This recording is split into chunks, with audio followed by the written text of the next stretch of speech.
Hey there, Mr. Redder here. Welcome back to another episode of r/Entitled People Stories. Today we have a very special episode for you, a compilation of some of the best entitled people stories we've read over the past year. So sit back, relax, and enjoy a few hours of the most entitled people you've ever heard of.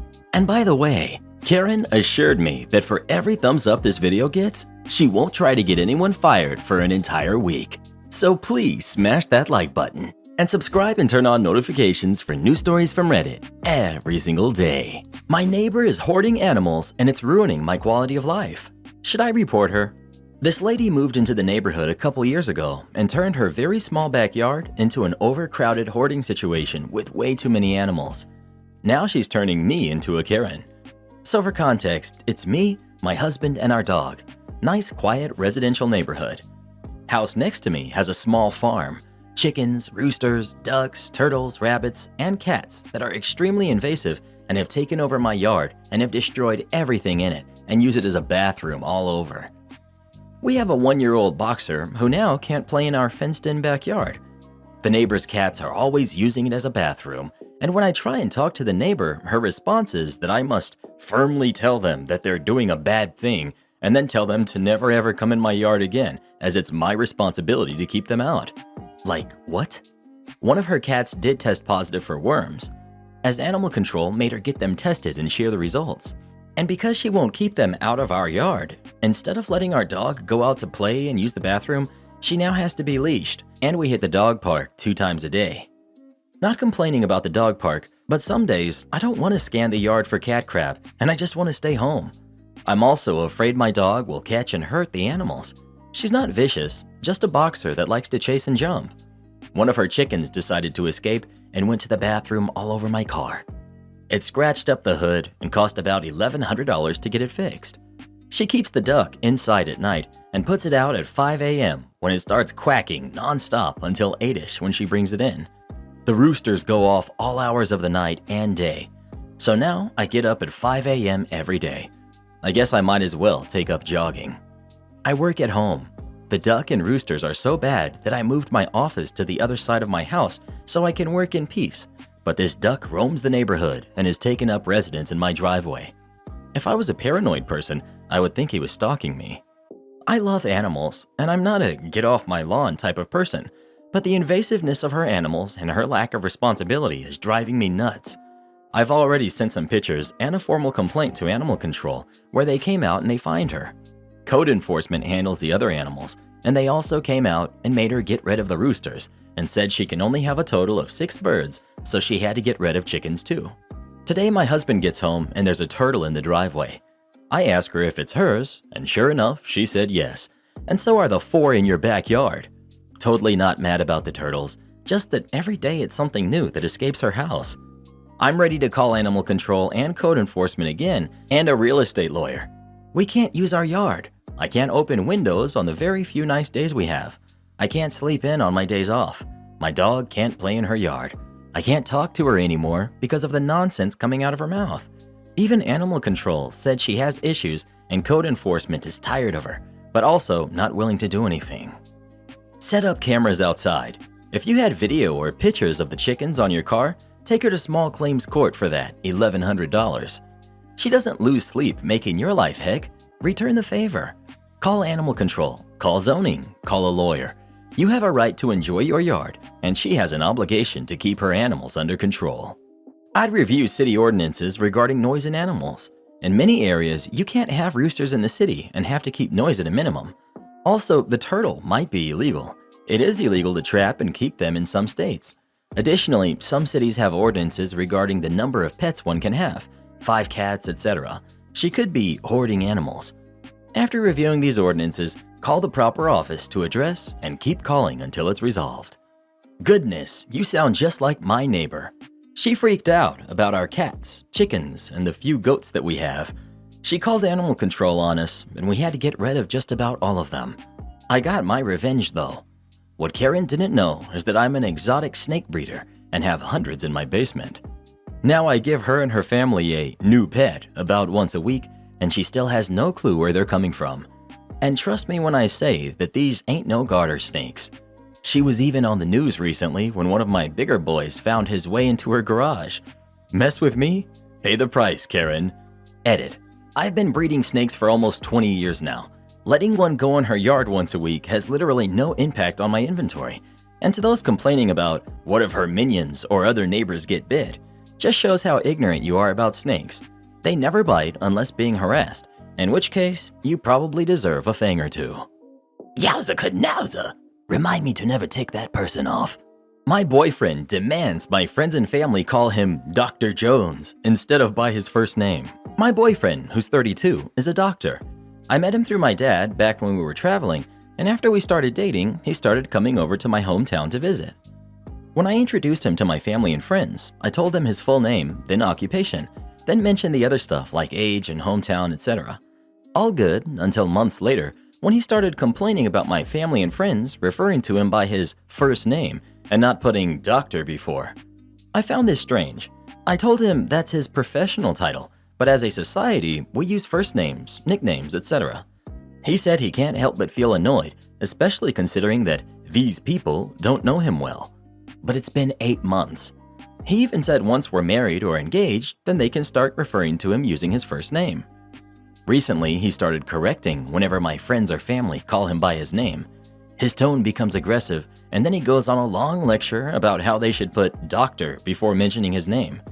It became exhausting because my friends and family can't understand his strange hang-up, and he keeps picking fights with them about it. Last night, we were visiting my parents, and my dad called him Justin instead of Dr. Justin. My boyfriend started arguing with him, which caused a huge fight in the house, and we ended up leaving. In the car, he went off on me, saying I'm letting friends and family disrespect him continually by letting them call him by just his first name. I told him he was at fault here, and he was being unreasonable because what he's expecting is bizarre. He said he takes pride in his profession and that he sacrificed so much to get to where he is today, and my family and friends literally lose nothing if they respect his wishes. He called me an enabler and said that siding with them paints me in a bad light and advised me to step up and take a stand.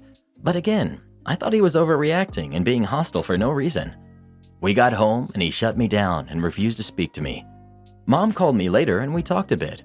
Today he's gone completely radio silence, but the look on his face is telling. Am I the jerk? Edit. We don't have anyone who's a doctor in the family or friend groups, but we know for certain that we don't use people's professional titles all the time when addressing them, especially not people we have a relationship with. I don't understand how me and my family are offending him. He is choosing this hill to die on, apparently. I smell a narcissist, not the jerk. He has a god complex, which is not an uncommon trait in doctors. Not saying they all have it, but it's not uncommon either. He's super full of himself.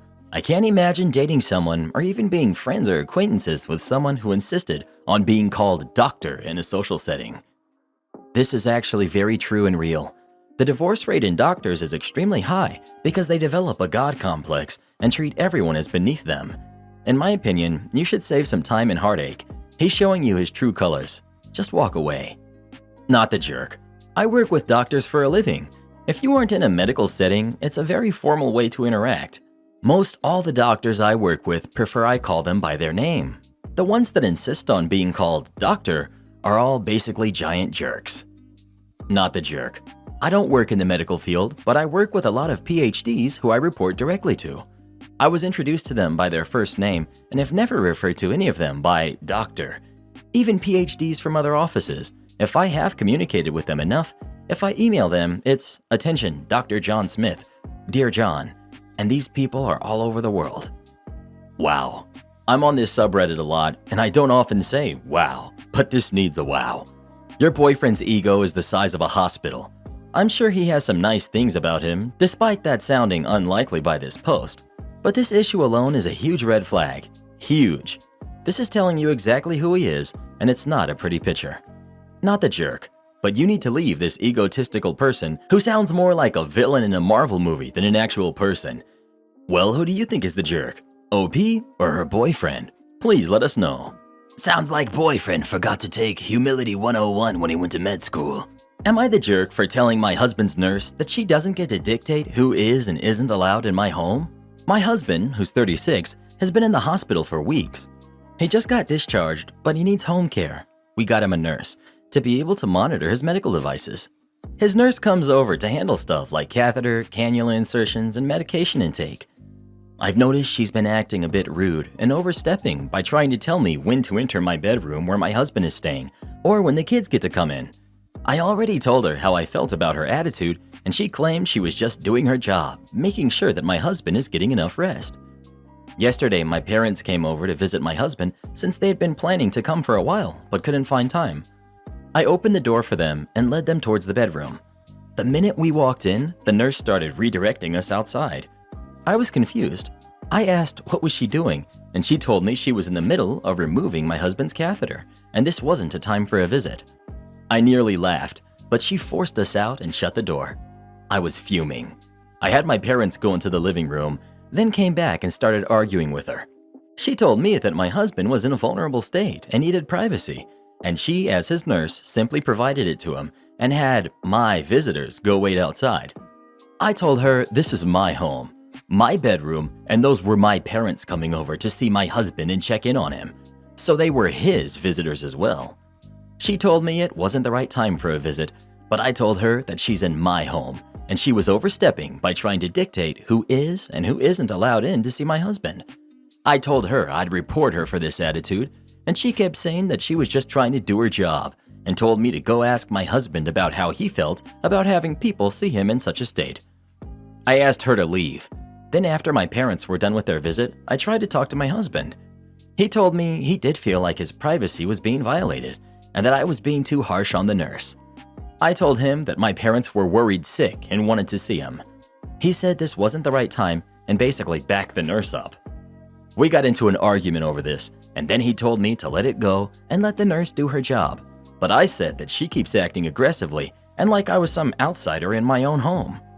Am I the jerk in this situation, or is she really overstepping? You're the jerk. Her job is to provide care and to advocate for your husband. The fact that he sided with her should tell you that you are out of line. Having a catheter replaced is always done behind closed doors. They kick you and your folks out of the hospital room for that, so her insisting on his privacy is normal. And you're acting like it was some huge inconvenience and waited ages. It was a few minutes, so chill. Your folks will understand. She may be abrupt with what she's doing, or she may be having to be forceful because you're not listening. If the nurse says, now isn't a good time for the kids or whoever to visit, don't say, whatever, this is my home. Listen to her. It's not just your bedroom, it's his convalescence room too. He needs time, space, and privacy, and a good nurse will ensure he gets those even if a wife is being a little too entitled. And your husband agrees with her. Then why are you even asking? You're the jerk. The nurse is being the bad guy, so your husband doesn't have to be. Any half-decent nurse will take the fall by throwing out anyone the patient doesn't want to see. You're the jerk, OP, and calm down. As a nurse, I can 100% confirm this is the case. She's asking you to leave to protect the privacy of her patient. That is her job. No man wants to go through a painful procedure like this in front of their in-laws. Get a grip. This isn't about you. Drop your attitude and be there for him. You're the jerk. Medical professional here. The job of the nurse is to take care of her patient's needs, not yours. So yeah, you're the jerk. She wasn't dictating who could see your husband, but when they could see him. Also, if the nurse is telling you your husband needs more rest, it's probably because he said something to her. If he was in the hospital for weeks and still needs a catheter, etc., he probably does need a ton of rest. Maybe you do too. Having a husband who's sick and you having to take care of your kids alone is a lot of stress. I am hoping you can have someone watch him and the kids for a bit and go have some time with your friends. Caretakers need care too. Well, who do you think is the jerk? OP or the nurse? Please let us know. I hope that nurse is being paid very well to have to deal with this. Am I the jerk for using a clothesline and making my neighborhood look trashy? I began line drying during lockdown and changed our laundry routine while bored at home. Our house has a large clothesline setup. A previous owner had metal posts set into concrete in the backyard, and I bought some new line to string between them. This spring, with the warmer weather, begins my 3rd year using a clothesline. I have real data showing significant energy savings. I can hang 5 loads outside and they'll all dry in an afternoon. Laundry smells fresh, better than those outdoor fresh dryer sheets that smell artificial. When I mow the lawn and hang clothes after, the fresh cut grass and breeze gives bedsheets a great scent. Our clothes last longer and look better. We still use the dryer sparingly if we need a garment immediately. I use a clothes tree in the basement to dry during winter or if it's raining. I like the green aspect of all of this. Since I started hanging clothes again, I found a note taped to my front door from a neighbor I didn't know well. I make the neighborhood look third world, like hillbillies live here. My hanging clothes are eyesores that lower property values and can be seen by potential homebuyers. There are several houses for sale on my street. I should use a clothes dryer like normal civilized people. This person lived in an HOA with a bylaw banning clotheslines and wishes the same law would pass here. When I hang my wife's clothes, it's not right because everyone can see it. So my clothes decay the neighborhood. This is a clothesline, not a beat-up car on a lawn. So I washed every dog blanket, comforter, towel, bath mat, dish rag, etc. in a fit of spring cleaning and hung laundry every sunny day of the week. I showed the letter to neighbors I trust, and with my help, they started line drying too.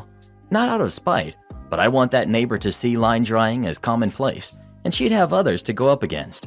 I continue to line dry and wonder what our next encounter will be like. I won't respond to the note. Stepping back, I'm also realizing this is one of the most ridiculous things I ever heard. How could somebody accuse clotheslines of these things? Attracting crime. I'm also looking for judgment. Who's the jerk? Not the jerk. Having a clothesline and being able to line dry your clothes is a luxury to some people, so they can all shut up about it, making the neighborhood seem third world. Absolutely not the jerk. I'm assuming you're American. I'm not, and line drying is plan A in most households in my country, with some people having a dryer, mainly if they have too much washing to line dry or for months with wetter weather. The amount of energy Americans waste is unbelievable and is literally taking a huge toll on the planet and therefore all of us. And your neighbor is worried about aesthetics? Not the jerk. I would start line drying in the front yard if he really wants to amp this up. Well, who do you think is the jerk? OP or the neighbor? Please let us know. If neighbor likes strict HOAs so much, he needs to live somewhere where they have one. Well, I'm your mother, and you need to call me every holiday. On April 19th, my mom asked me to drive her to work. So after work, I stopped by a little early and we talked for a bit. Until, Mom, why didn't you call me on Easter? What did you do? For context, my mom is very Roman Catholic and takes the holidays of her religion very seriously. And she also knows I've not been religious since I was in middle school. I don't really see the point of celebrating something I don't believe in, so these holidays just aren't on my radar, even during those days. Me. You told me that you and Dad were working that day and not to do anything. Besides, you know I don't celebrate it. Mom. Well, what about when you and your fiancé went out with her family? Me. They invited us to lunch on Easter 2 weeks ago, and we don't get to see everyone together all that often. It didn't make a difference to us that it was on Easter. We would have went anyway. Mom. I'm your mother, and I should always be your priority. Were you thinking of me when you were out to lunch? Me. Of course you're my priority, but seeing as you weren't there, no, I wasn't specifically thinking about you. But everyone asked how you and Dad were, what you two were up to, you know. I don't think of my fiance's family all the time when I'm with you and Dad. I pay attention to the people I'm with at the moment. Would you like it if I was thinking of someone else constantly when I'm with you? Mom. Well, okay, fine. But you know how much the holidays mean to me. You could have at least called. Me. Mom, I was here on Friday. Good Friday. You know I don't celebrate like you do. These holidays just aren't as important to me. I was with my fiance's family. Besides, you told me you were busy all day and didn't want me to do anything, so I didn't. Mom.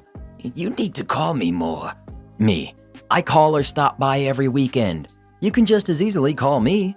Your schedule changes so much that it's hard to get a hold of you. Mom. I called you every week. Me. Pulling out my phone. You last called me over a month ago. I've called or visited you every week. Mom, getting a bit flustered. Well, I'm your mother, and you need to call me every holiday. Me. Every holiday? Mom. Every holiday. You got it, Mom. So the next day, April 20th, I called and left a voicemail. Me. Hey, Mom, I remembered what you said yesterday, so I'm calling to wish you a very happy National Cheddar Fries Day, National Pumpkin Upside Down Cake Day, National Lookalike Day, Chinese Language Day, National Banana Day, and it's April 20th, so let me know when you're done celebrating and give me a call back. Love you. Bye. I had the next week planned out with all the nationally recognized holidays, there's hundreds each month, that I'd wish her happy, merry, whatever.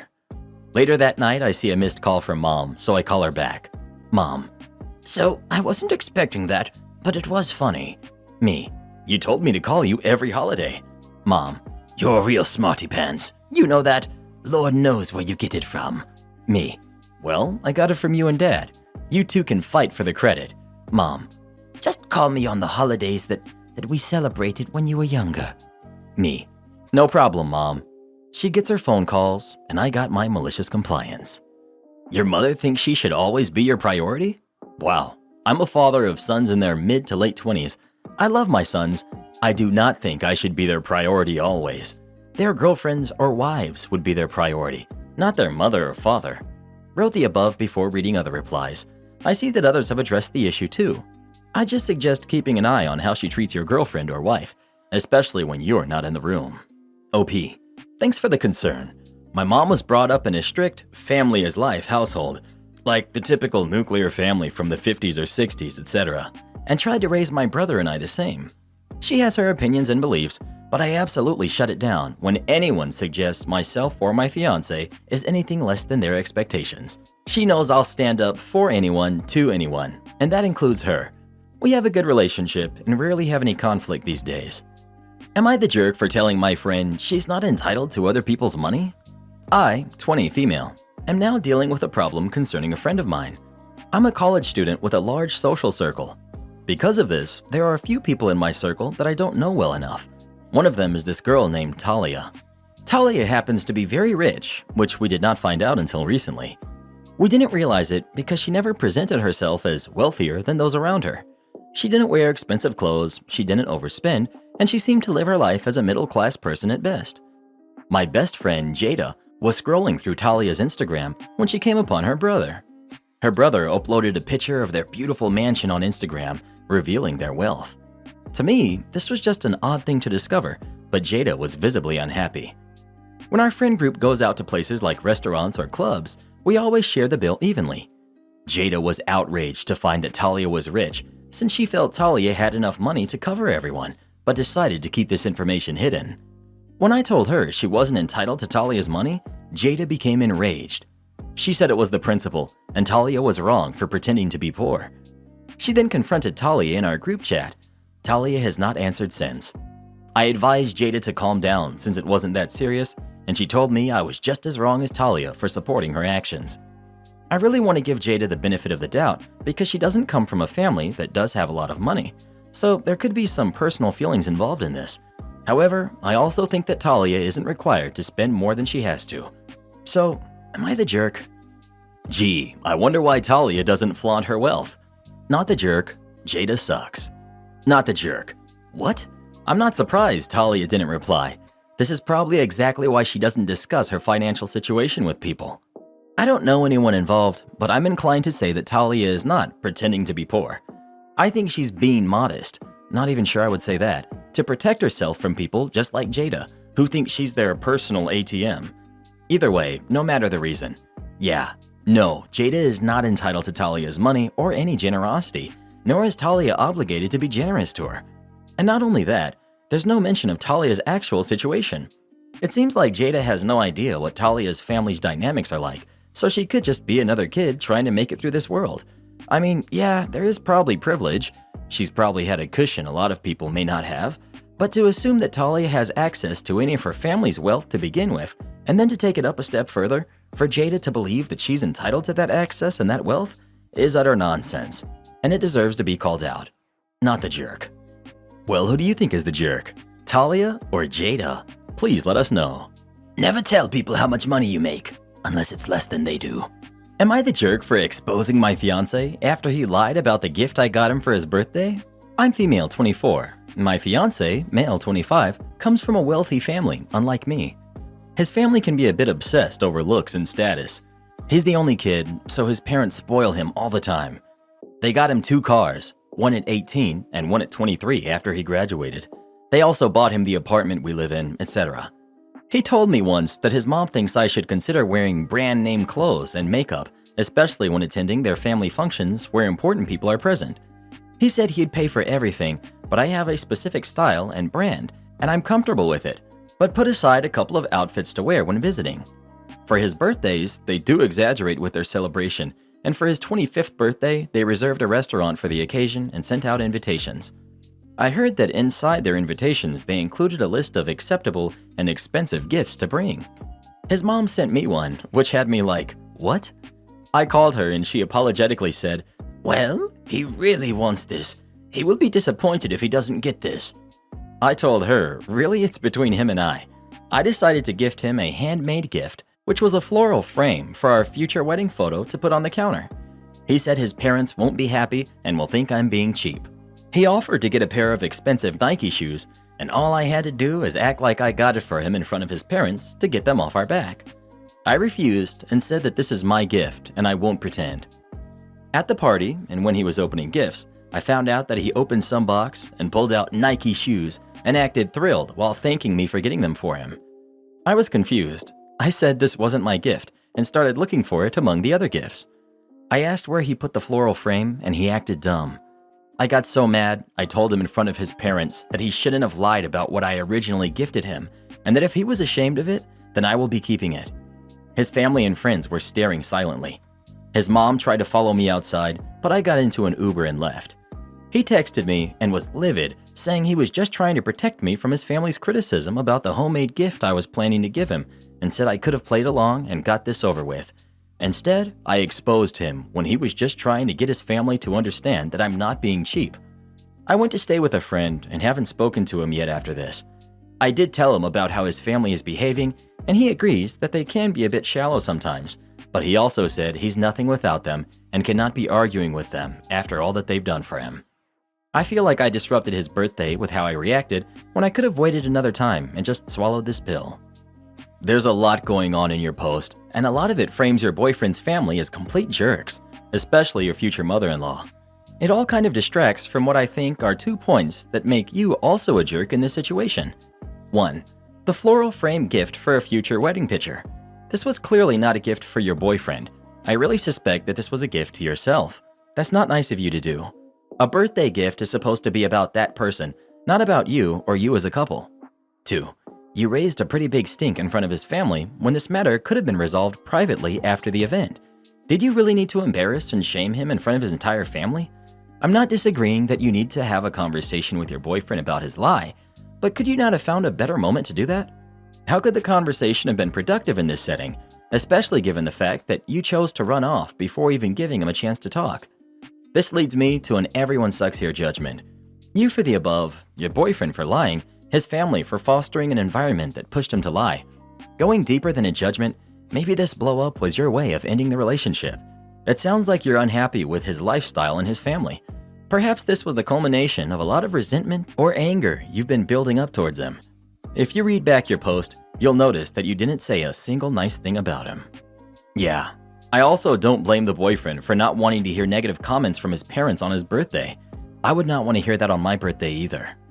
I believe the other posters made some good points, but this isn't one. If my parents were to criticize my girlfriend over her gift choice in public, they didn't, but they clearly have a history of doing this. I wouldn't try and resolve this on my birthday either, but I'd darn well resolve it on another one of the 364 days of the year. What I wouldn't do is lie to literally everyone. The fiancé thinks that the best solution is to lie to his fiancée about his plan to lie. He wants her to go along with his lie. His plan involved lying to his entire family. Not even an off-the-cuff white lie, a pre-planned deception. And he's upset he got called out on it, but he has no remorse at all. Would you want to marry someone like this? Or marry into a family that creates this kind of situation? You're blaming OP for not lying, for not pretending to be who she isn't. Not okay. Honestly, I bet boyfriend is just trying to appease her like he is with his family. And I bet he offered to buy the shoes because he didn't like the gift she was giving him, but didn't have the spine to say no to her. He was probably doing it to avoid drama on his birthday. How is a frame for both of your wedding that hasn't happened a birthday gift for him? You're the jerk for that in itself. Agreed, that threw me off. OP, I understand getting a thoughtful gift, but to gift someone something that they didn't want, as well as for the gift to be used for an occasion that hasn't happened yet, are y'all even engaged? This is odd. Honestly, you could have given him something else besides the frame. You're the jerk for the gift, but not for the response. Everyone sucks here. Him for being embarrassed about your gift and dishonest with the fake gift. You for giving a self-gift, a floral frame for a wedding pic that doesn't exist yet, in a public time when you knew in advance he would be embarrassed about it. Whether he should be or not, you knew he would be, and you did it anyway because you wanted to be right, and to heck with how he felt at that moment. Some analysis as to why you were the jerk for making a scene. It was all about you instead of acting like you love the guy and dealing with it privately. Also, you live in an apartment that his parents paid for. You are benefiting from this money. Surely you could swing a pair of sneakers if it would have made him happy. Mismatch, cut bait, and move on. She didn't even have to pay for the shoes. This should have just been a case of letting your partner deal with their family drama, but OP had to make a point and on his birthday. As long as he doesn't expect her to put on a front when she's not with his parents, she could have dealt with their superficiality for one day. This is what I don't get about a lot of comments on this sub. I get that we all want shiny spines and to put jerks in their place, but sometimes, isn't it kind to ourselves to pick our battles, especially where our partner's comfort or happiness is at stake? Sometimes we have family we can't cut off. Sometimes we just need to know that our family is there, even if flawed. If no one is being actively harmed, why start crap? Let him enjoy his birthday and unpack his issues with his parents tomorrow. Maybe when y'all aren't living in his free apartment and driving his free car. Like, if the worst thing your mother-in-law does is throw exaggerated parties and gift ideas, count yourself lucky. And if your mother-in-law knows more about what your fiancé wants as a gift than you do, you have a problem. Well, what do you think? Is OP a jerk for how she reacted or not? Please let us know. You marry this man, and you could end up dealing with his mother and his inability to stand up to her for a long time. Throw your trash in my yard? Enjoy moving. My now ex-neighbor was pretty trashy. Car sitting on blocks in the yard, cigarettes hanging out of her mouth while she was pregnant, and blasting Kid Rock. Well, this lady decided that paying $1 per trash bag was just too much. Our township will only pick up your trash if it is in one of the approved purple bags though, so normal trash bags will just be left behind. The trash truck drives right past them. Her solution? Buy normal trash bags at the dollar store and have her 8-year-old toss them over the fence into my yard. Now their trash is my problem. After confronting her, she just laughed, so I called the cops. They said that since the kid was so young and there was no proof his parents told him to do it, there was nothing that they could do. So this went on for about 4 months. Me taking the bags of trash they toss into my yard, wrapping them in purple bags that I paid out of pocket for, and putting them out to the curb. Pretty annoying. Not to mention the extra $3 or so a week I'm spending on trash bags. I'm slowly growing to hate this lady. It was annoying at first, but I was getting mad. Mind you, I own my home and she was just renting hers. So I get a hold of their landlord and I offer to buy the house for a decent amount above market value, 17%. He jumps at the offer, and soon I'm the proud owner of the house next door to me. Sure, it cost me $71,000, but what price do you put on peace of mind? The very first thing I did was serve them an eviction notice, in person, across the same fence that they like to throw trash over. That was 31 days ago. As of today, the unit is empty. I don't know where they went, but they're someone else's problem now. All because she didn't want to pay for her own trash bags. I think I'm going to knock that house down and make my yard bigger. I've been wanting to put in a handball court. Note for the profile stalkers, this is not the same neighbor with the husky. I like those neighbors. Am I the jerk for exposing my ex to his mother? I, 45 female, am currently divorced from my ex, Thomas, 47 male, of 30 years. We ended up seeing a lawyer to help with dividing stuff. Everything was pretty much wrapped up till he said he no longer wanted any part of our kids' lives, who are 5 and 12. I didn't argue with him about it since I already know what it's like having a parent who doesn't want you around or want to be part of your life. I asked what he wanted me to tell the kids, and he just said, "Whatever you think is best, I don't care. I don't want to be a parent anymore." Everything was in agreement and signed with no fuss. A few weeks later, I get a call from my ex-mother-in-law asking if we could meet each other. When I came over, she broke down crying and begging to let my ex see his kids again. I was confused about what she meant because not once did he contact me after meeting the lawyer.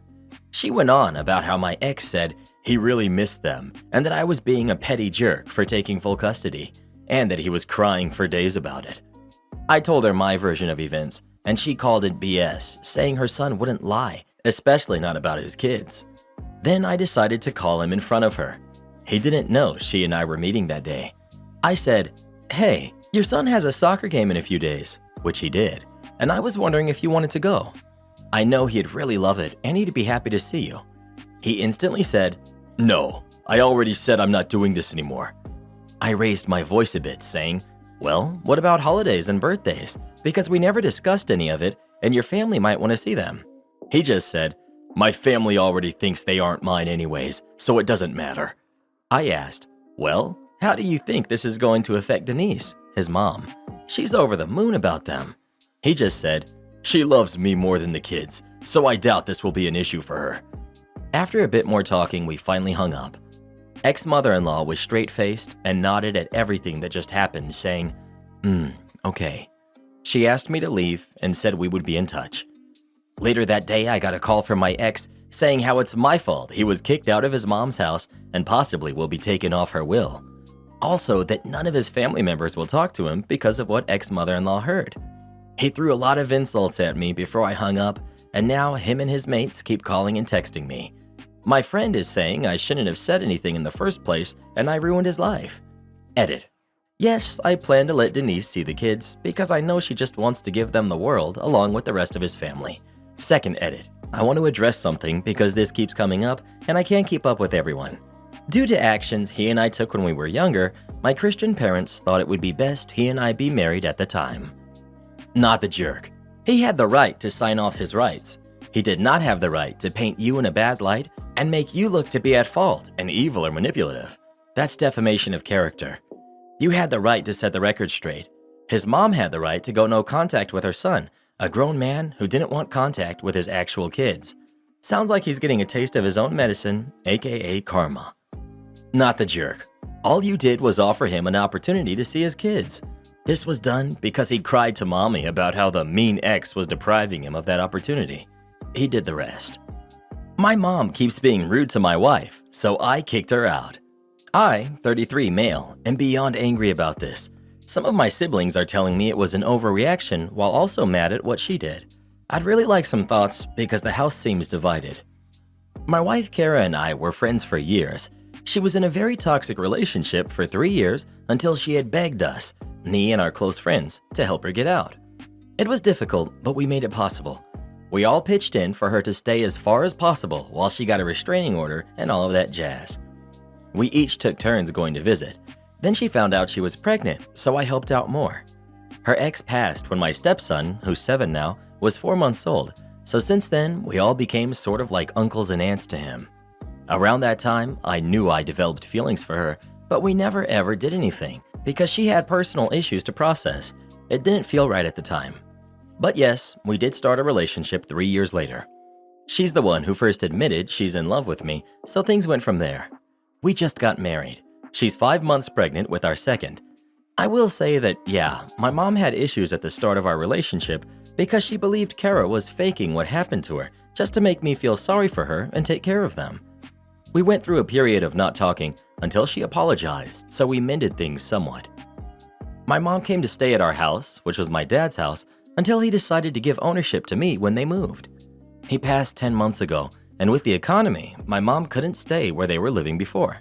We're still trying to work out where she can live long term.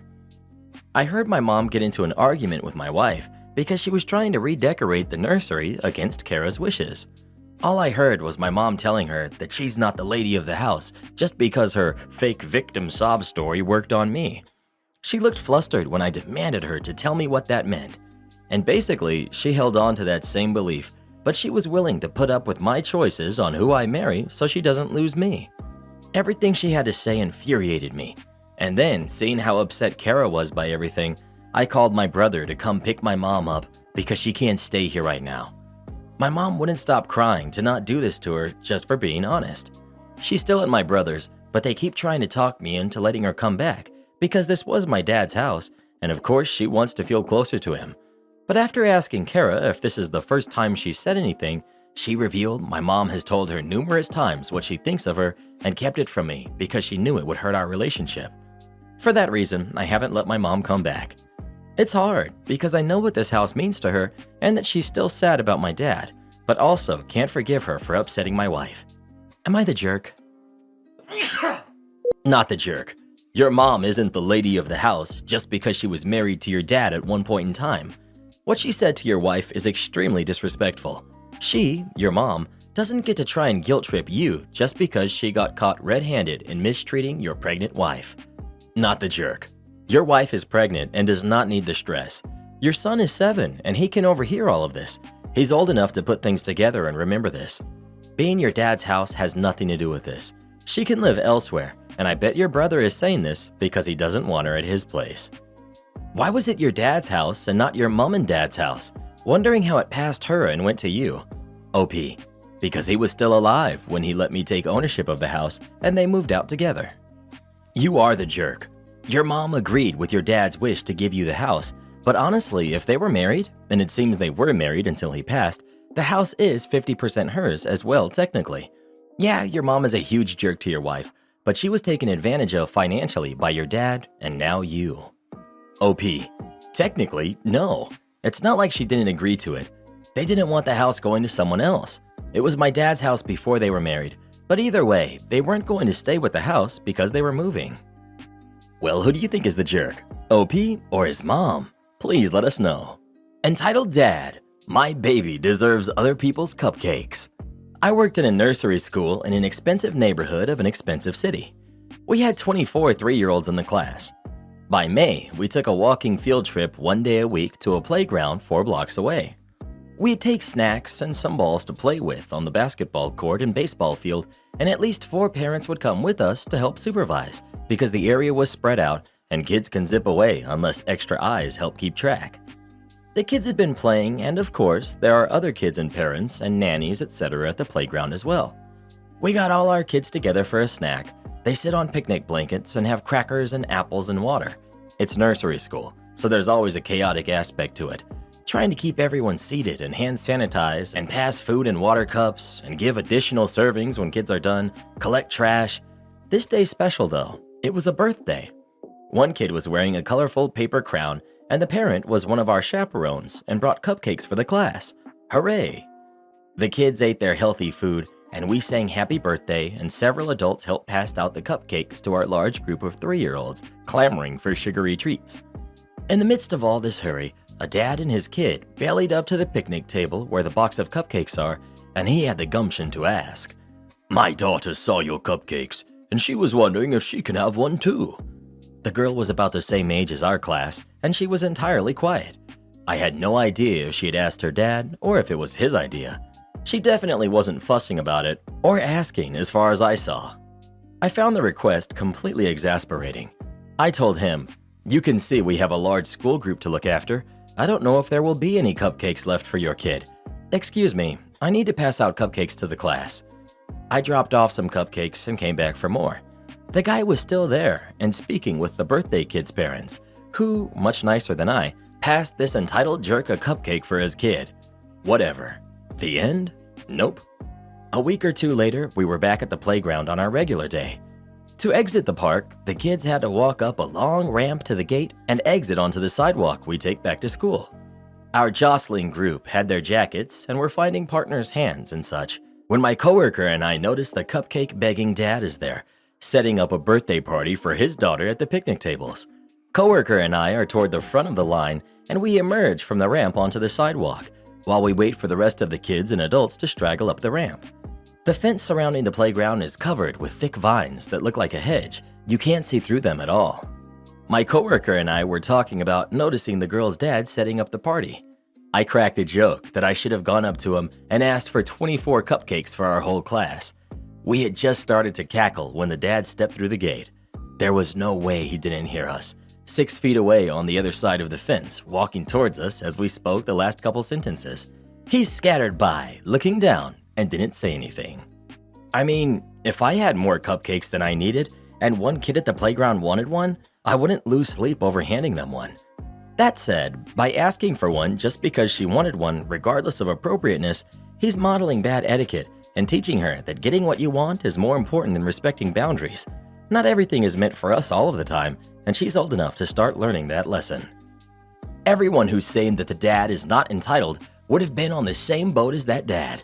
Imagine you're out with your family having a picnic and a stranger comes up to you and says, "Hey, my daughter saw the bag of chips you guys had. Can I have it?" While also bringing his daughter almost to guilt trip you into it. Different scenario, same parent. That's rude and plain out odd to do. OP.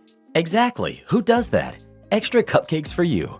If all the other kids in the play area had lined up with their caregivers to beg for a cupcake, there certainly would not have been enough. And when they started bawling because they didn't get one, guess whose fault that would be? It's a tough lesson to learn that not everything is for you. On the bright side, the thing you want is right over at the shop. Let's go get one. Well, what do you think? Was the dad an entitled jerk or not? Please let us know. If we had extras, I wouldn't have minded giving him one. I don't know, maybe it's just me. Am I the jerk for brushing my hair in spite of my grandma? Context. I, 18 female, have kind of curly hair. It's like halfway, I guess. The bottom curls a lot, but near my scalp it doesn't curl nearly as much. Because of my curls, if I brush my hair, it turns into a giant poofy lion's mane basically. It's all frizzy and staticky and just looks bad. However, I didn't really discover this until I was about 14. My hair was wild growing up. Well, growing up, my grandma always made a fuss over my hair. No matter what you did, it'd be frizzy when dry. So every time I was at her house, she'd have me brush my hair because she never believed that I had already brushed it. I hope you can see where this is going. Some additional context. I haven't seen my grandma in a few years due to going to boarding school in a different country. I stayed there for about 2 years, but on breaks, I'd only see my parents and friends, not my grandparents.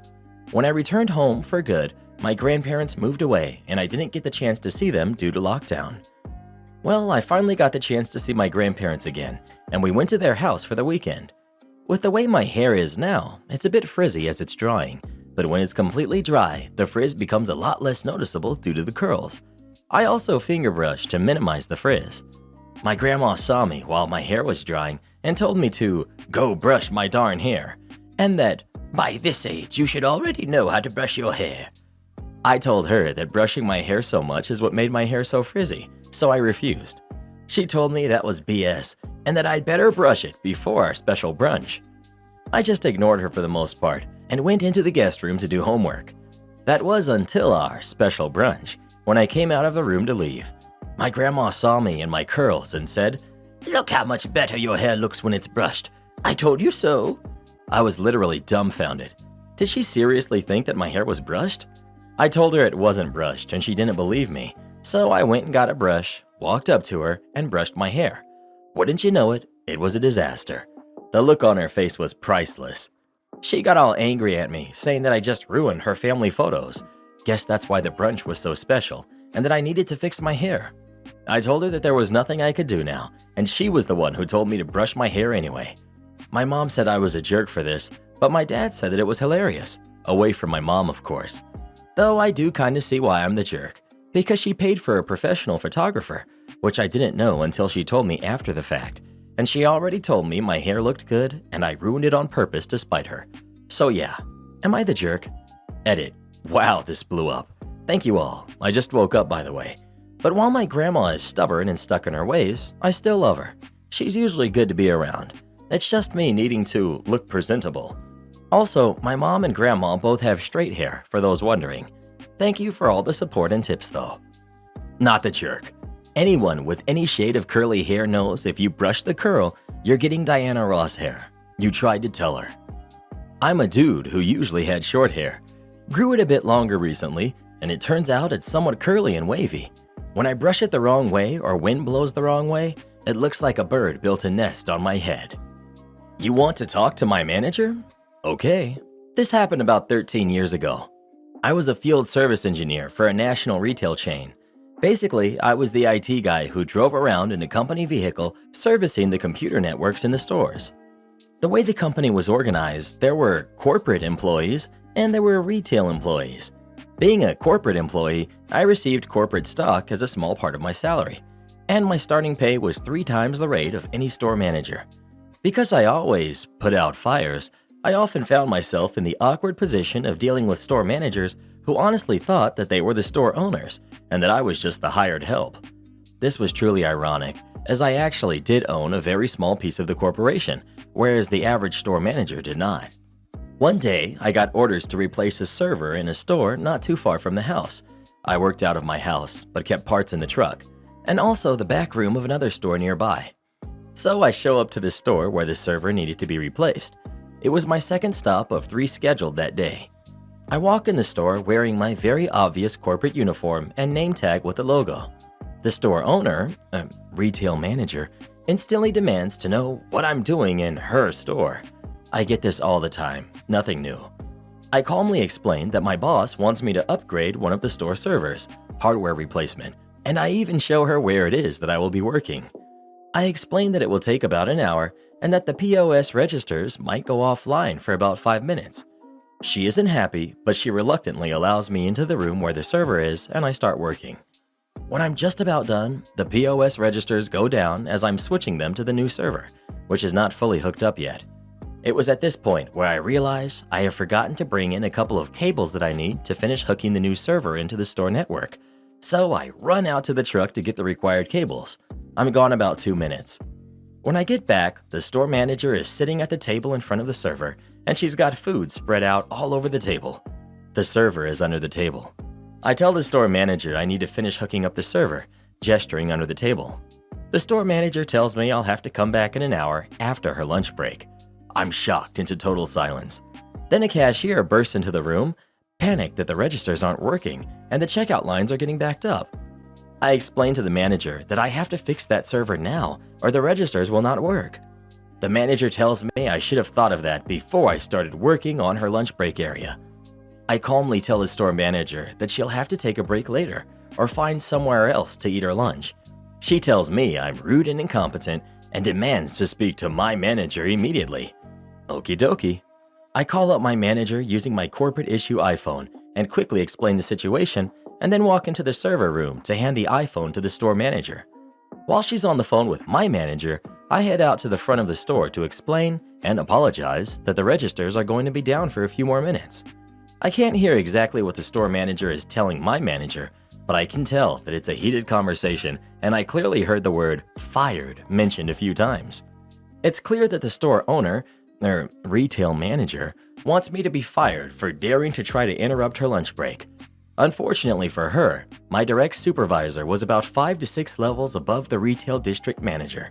So the store's manager was complaining loudly about interrupting my work to the manager of her manager's manager's manager. A few minutes later, the store manager walks out of the room awkwardly, balancing bits of pieces of her lunch spread. I immediately go back to working the new server up and rebooting the POS systems so that they will sync on the new server and the cashiers can get back to work. Everyone is happy now, except the store owner, because her lunch break was ruined.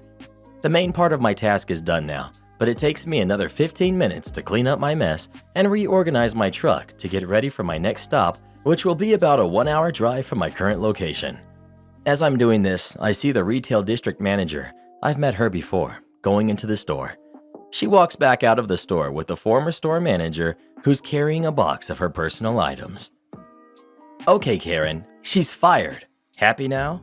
I've just come back from a quick trip to the States, via 2 days in Germany. Business, don't ask. So of course, being British and having read so much about people's experience in places like the Wall of Marts, well, I had to see one for myself. I'll admit, I went to a load of other places and I can't remember what uniforms people wore, so details are sparse in that respect. This story starts with me walking through the Wart Mall, at once impressed with the range and the prices, and faintly horrified by some of the food. As I'm walking through, I hear the dreaded harumphing of an approaching needy wild Karen. She wasn't looking at me, but at a girl. Now, the girl was wearing jeans, jacket, handbag, and absolutely no uniform. The Karen starts whipping up a storm of demands and threats, and the poor girl looked like she was about to cry. Something had to be done. I decided that I'd intervene, but before I'd taken 2 steps, a genuine, bona fide suit-wearing legend arrived. And, alright, I didn't know he was a legend immediately, so I'm getting ahead of myself. Legend, booming over Karen's squawking diatribe. What seems to be the problem? Karen was taken aback by this voice, but soon regained hers and started complaining about everything the girl hadn't done and how she should be fired, blah blah blah. The guy turns to the girl and says, "Right, I'm officially promoting you to customer. You're fired. Enjoy your shopping experience." The girl had clearly figured out what he was doing and couldn't stop grinning. The legend turns back to Karen and says, as the title suggests, "She's fired. Happy now?" Karen saw the girl still smiling and decided she was even less happy, nearly shouting, "But I want her to get something or the other."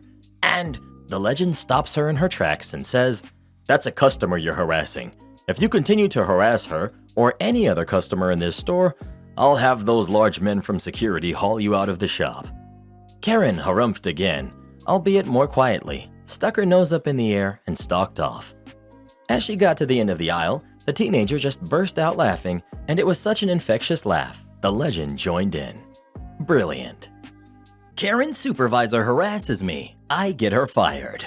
I work for a contractor doing custodial work for a casino. To preface this, I took this job mainly because it did not involve management in any way. I have worked in management most of my career and was just burnt out. When I started this job, I was made aware by the recruiter/assistant, who I will call Amy, she's lovely, that a lot of the people that worked at the site only spoke Spanish, and that there may be some difficulties with communication from time to time. This wasn't a problem for me, as Amy spoke English and was currently managing the contract because the actual contract manager was on medical leave due to having a surgery. I am the kind of person that works very hard, mainly because I take pride in my work ethic. As soon as I started, I downloaded Duolingo, an app that is used to teach foreign languages, and began to learn as much Spanish as I could so I could better communicate with my coworkers. I'm still learning, but know enough to understand my coworkers most of the time. Most of my coworkers are lazy. They're oftentimes on their phones while on the casino floor, huddled in groups, or hiding in their locker rooms to avoid doing work. I, on the other hand, have regularly gotten compliments from the company we are in a contract with about my work ethic, so much so that the president himself has sent emails to my company to show his gratitude for my hard work, as well as giving me some free merchandise with the company's logo. Here's where the story gets more interesting. We are ridiculously short-staffed. On a regular shift, we're supposed to have 10 custodians working, cleaning the machines, the bathrooms, keeping trash off of the casino floors, taking out trash, mopping the bar and restaurant, restocking all the supplies, etc. Oftentimes, we will have 5 people on a shift or less, and with my coworkers being fairly lazy, that means a lot of stuff doesn't get done. I'm regularly doing most of the shift's workload by myself, as well as picking up the slack for the other shifts because they are too extremely short-staffed. The actual contract manager finally comes back from medical leave about 3 months into me working there. We will call her Sally. At first, me and Sally got along great. She thanks me for my work ethic and for everything I've been doing. All of that changes when I asked for 3 days off. We had been working mandatory overtime, and up until then, I was there for nearly 60 hours every week because we were short-staffed. Initially, Sally agrees to my time off request. I filled out the paperwork and made copies for myself just in case, managerial background. A week before the days I requested came up, and she puts out the schedule, and my time off wasn't applied. I approach Sally and ask her why, and she says that someone else put in for time off. This other person is the laziest of all of my coworkers and regularly acts as a supervisor because she's worked there the longest and is the only person that can understand a little bit of English. I tell Sally that I think this is extremely unfair considering that I put in my time off request over 2 months ago and had made sure that no one else had asked for the same days off beforehand. Sally explains that she doesn't have any paperwork to prove that, so I give her my copy, which I had placed in my work bag. This is when Sally decides to show her true colors. "Do you want to do my job? Do you think you can manage this case better than I do? No? I don't pay you to come in here and argue with me. You aren't a manager. You aren't a supervisor. You are a janitor. That's it. That's all I pay you for." I keep what Sally said in mind and just keep my head down at work for a few months after this. At this point of my employment, Sally is getting in trouble by the higher-ups for the lack of employees and retention that is occurring at our site, as well as the company we work for not satisfied with her performance managing everyone. It's not really a secret as we have a regional and district management coming in frequently to try and help get people hired and play peacekeepers between Sally and the casino CEO. Finally, we are getting new people hired on thanks to a temp agency that was contracted in to help. A lot of the new hires only speak English, the others only speak Spanish. Other than the lazy coworker who is now on vacation, 3 weeks, the only person that can speak/understand both English and Spanish is me. The morning the new hires arrive, everyone is gathered in the office, including Sally's boss. They go through orientation, only speaking English, for the new hires and begin to give everyone their assignments. This is when Allie comes up to me. "J. Sacred Art, I need you to train the new hires today and make sure everyone else is doing what they're supposed to be doing." Me. "Does this mean that I'm being made a supervisor?" Sally, who apparently forgot our previous conversation. "No, but you're the only one that can speak English and Spanish, and so I need you to make sure everyone's doing what they're scheduled to do." Me, with a blank expression. "I'm sorry, Sally, but I can't do that. I'm not a manager, I'm not a supervisor, and I'm not a translator. I'm a janitor. That's all you pay me for, remember?" Sally at this point is trembling with rage and starts screaming at me about doing what I'm told to do and dropping my attitude, etc. I looked her dead in the eye with her supervisor, whom she forgot was behind her, and pulled my resignation form out of my bag and handed it to her and walked out, knowing full well that now they were going to have a lot more issues because their best worker quit and there was no one that could effectively communicate between the workers and the company we were contracted with. Skip forward to the next week and I get a phone call from Mr. Regional Manager. "Hello, J. Sacred Art. This is Mr. So-and-so. I wanted to formally apologize for the behavior of our former employee, Miss Sally. She's been relieved of her position, and we would like you to come back and work with us in a supervisory position. I am now a supervisor, and they are paying for me to take Spanish lessons, which once I complete, I am supposed to get a significant raise." Entitled Kid Next Door uses binoculars to peer into my window. Backstory. Neighbors have 3 boys, all of whom are under the age of 7. In my first encounter with the mom, she promptly tells me, not asks, that her kids wonder.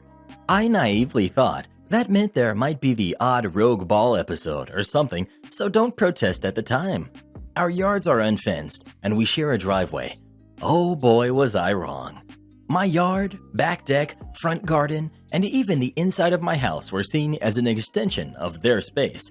The boys would even have sword fight tournaments on my back deck, off my kitchen. The parents would literally do nothing.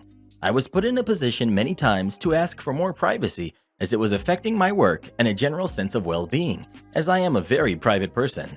It took some push, but finally things got a bit better. But they still wonder. However, to a level I am not willing to cause drama over. This past early winter, I decided to put in security cameras. I live alone in a not-so-great area, and I wanted some peace of mind. I also wanted to document encroachments in case it got bad again. In that time, the cameras have picked up a lot of encroachment from kids, but I did not raise the issue because the relationship with parents is peaceful and I wanted to keep it that way. Fast forward to yesterday, my camera picks up a clip of the middle kid peering into my window with a pair of binoculars. I send the clip to the parents, explaining one of my cameras picked it up and that I'm not comfortable with this behavior. It's inappropriate and an invasion of my privacy. They send a note back saying he was only trying to see if I was home so he could say hello. Then they insisted on knowing more about my security cameras, what they can see, and if they pick up when they're playing in their yard. I explained that they don't, as they only pick up motion in my yard.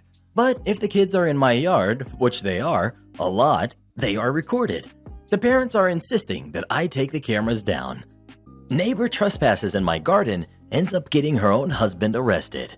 I, 29 female, don't have any kids, but I do have my younger sister who's 16, who's lived with me for around 10 years, and we have a trampoline still in our back garden from when she was younger.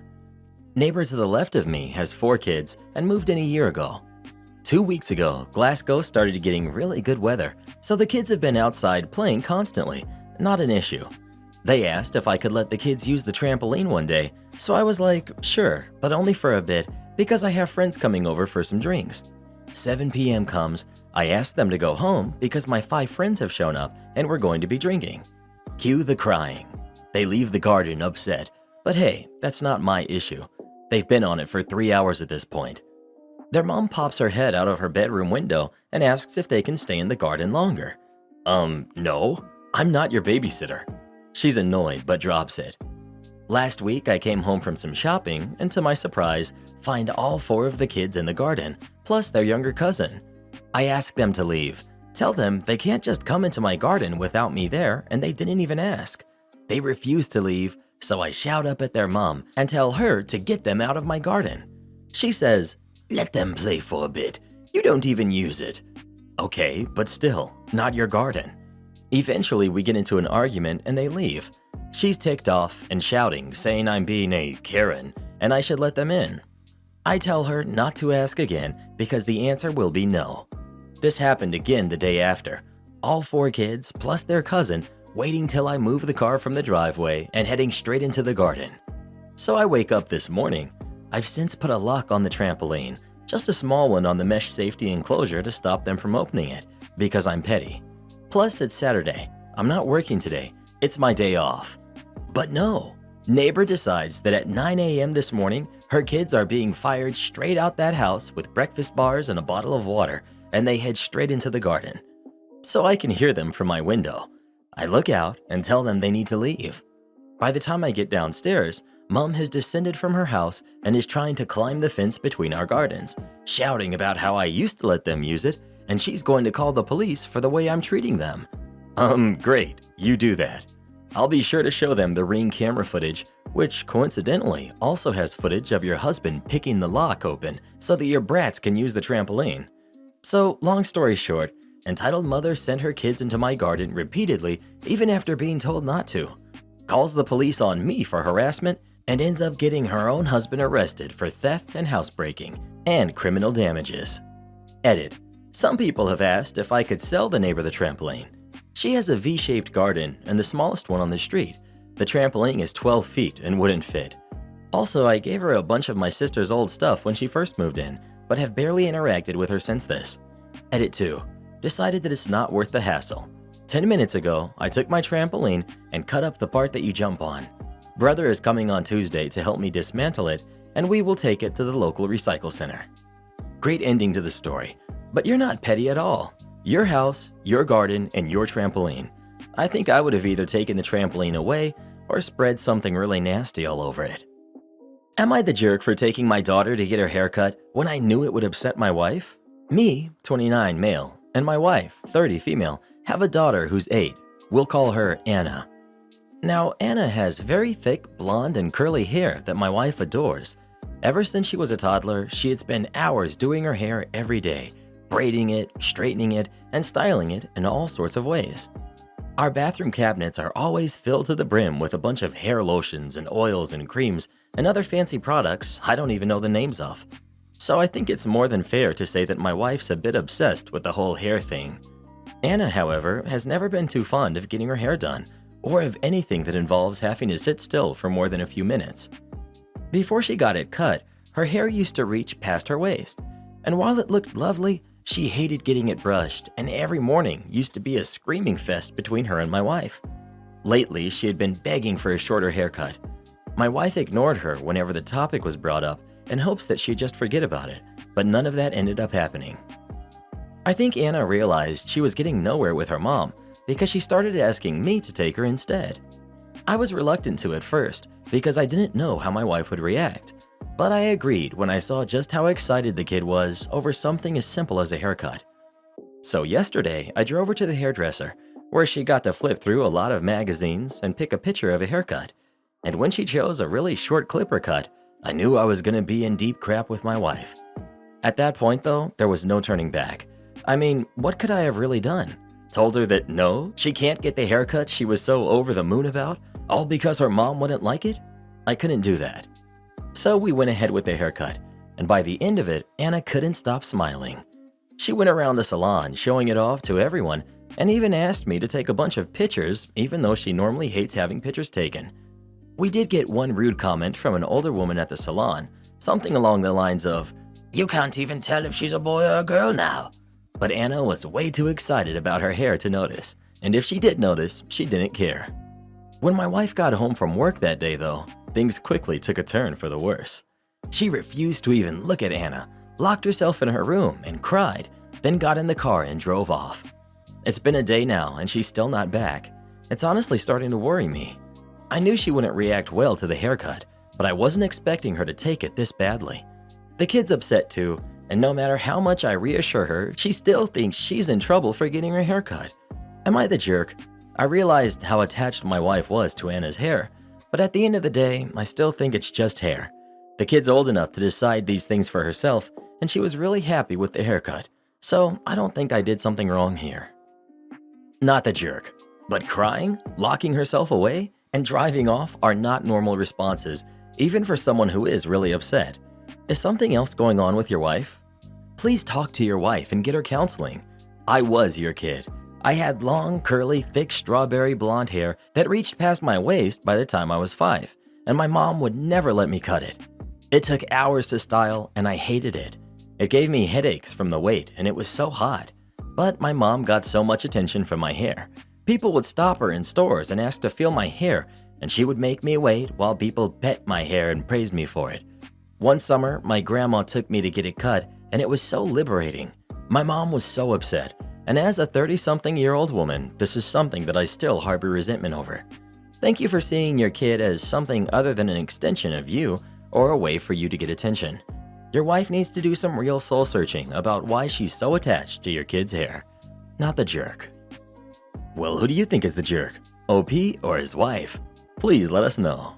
You want a man to help you? Okay, no problem. One will be clocking in soon.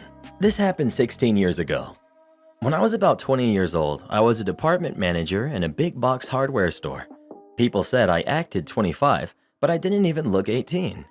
I saw my fair amount of discrimination. This is the story of one such instance. I managed the paint department. I had 3 associates who worked for me.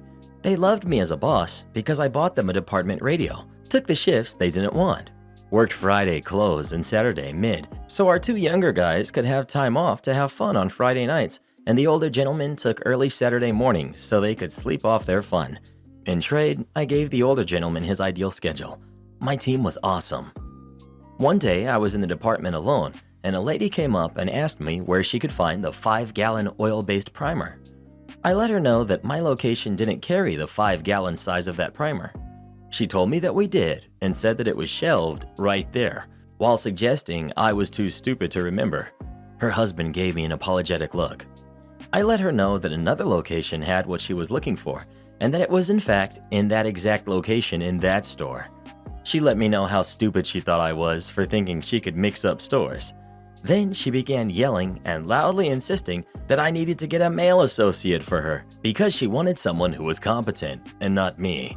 Her husband actually tried to step in at that point, but I just smiled and let her know that a male paint associate would be clocking in any minute and that I would be happy to direct him to her as soon as he was on the clock. I smiled and waited for Joe to clock in. Joe was great and I knew he could handle this, or I wouldn't have put him in this situation. But Joe was also new. He was learning things super quick, but still relied on the rest of us for help. When I saw Joe walking up, I quickly said that there was a customer who needed help. I let him know that she was upset and asked him to do his best to answer her questions. Joe walked up to the lady and she said, "Finally, a man." She asked her question, explained where the product should be, and waited. Joe calmly let her know that he had never seen us carry 5-gallon size of oil-based primer, but said he could check with the paint department manager. She was happy and loudly said she was happy to be getting some real help. Joe walked up to me and started to ask me about 5-gallon oil-based primers. The lady quickly walked up and asked him what he was doing. He turned around and said, "This is my manager. She runs this department." The husband laughed out loud, the woman stormed off, and I bought Joe lunch.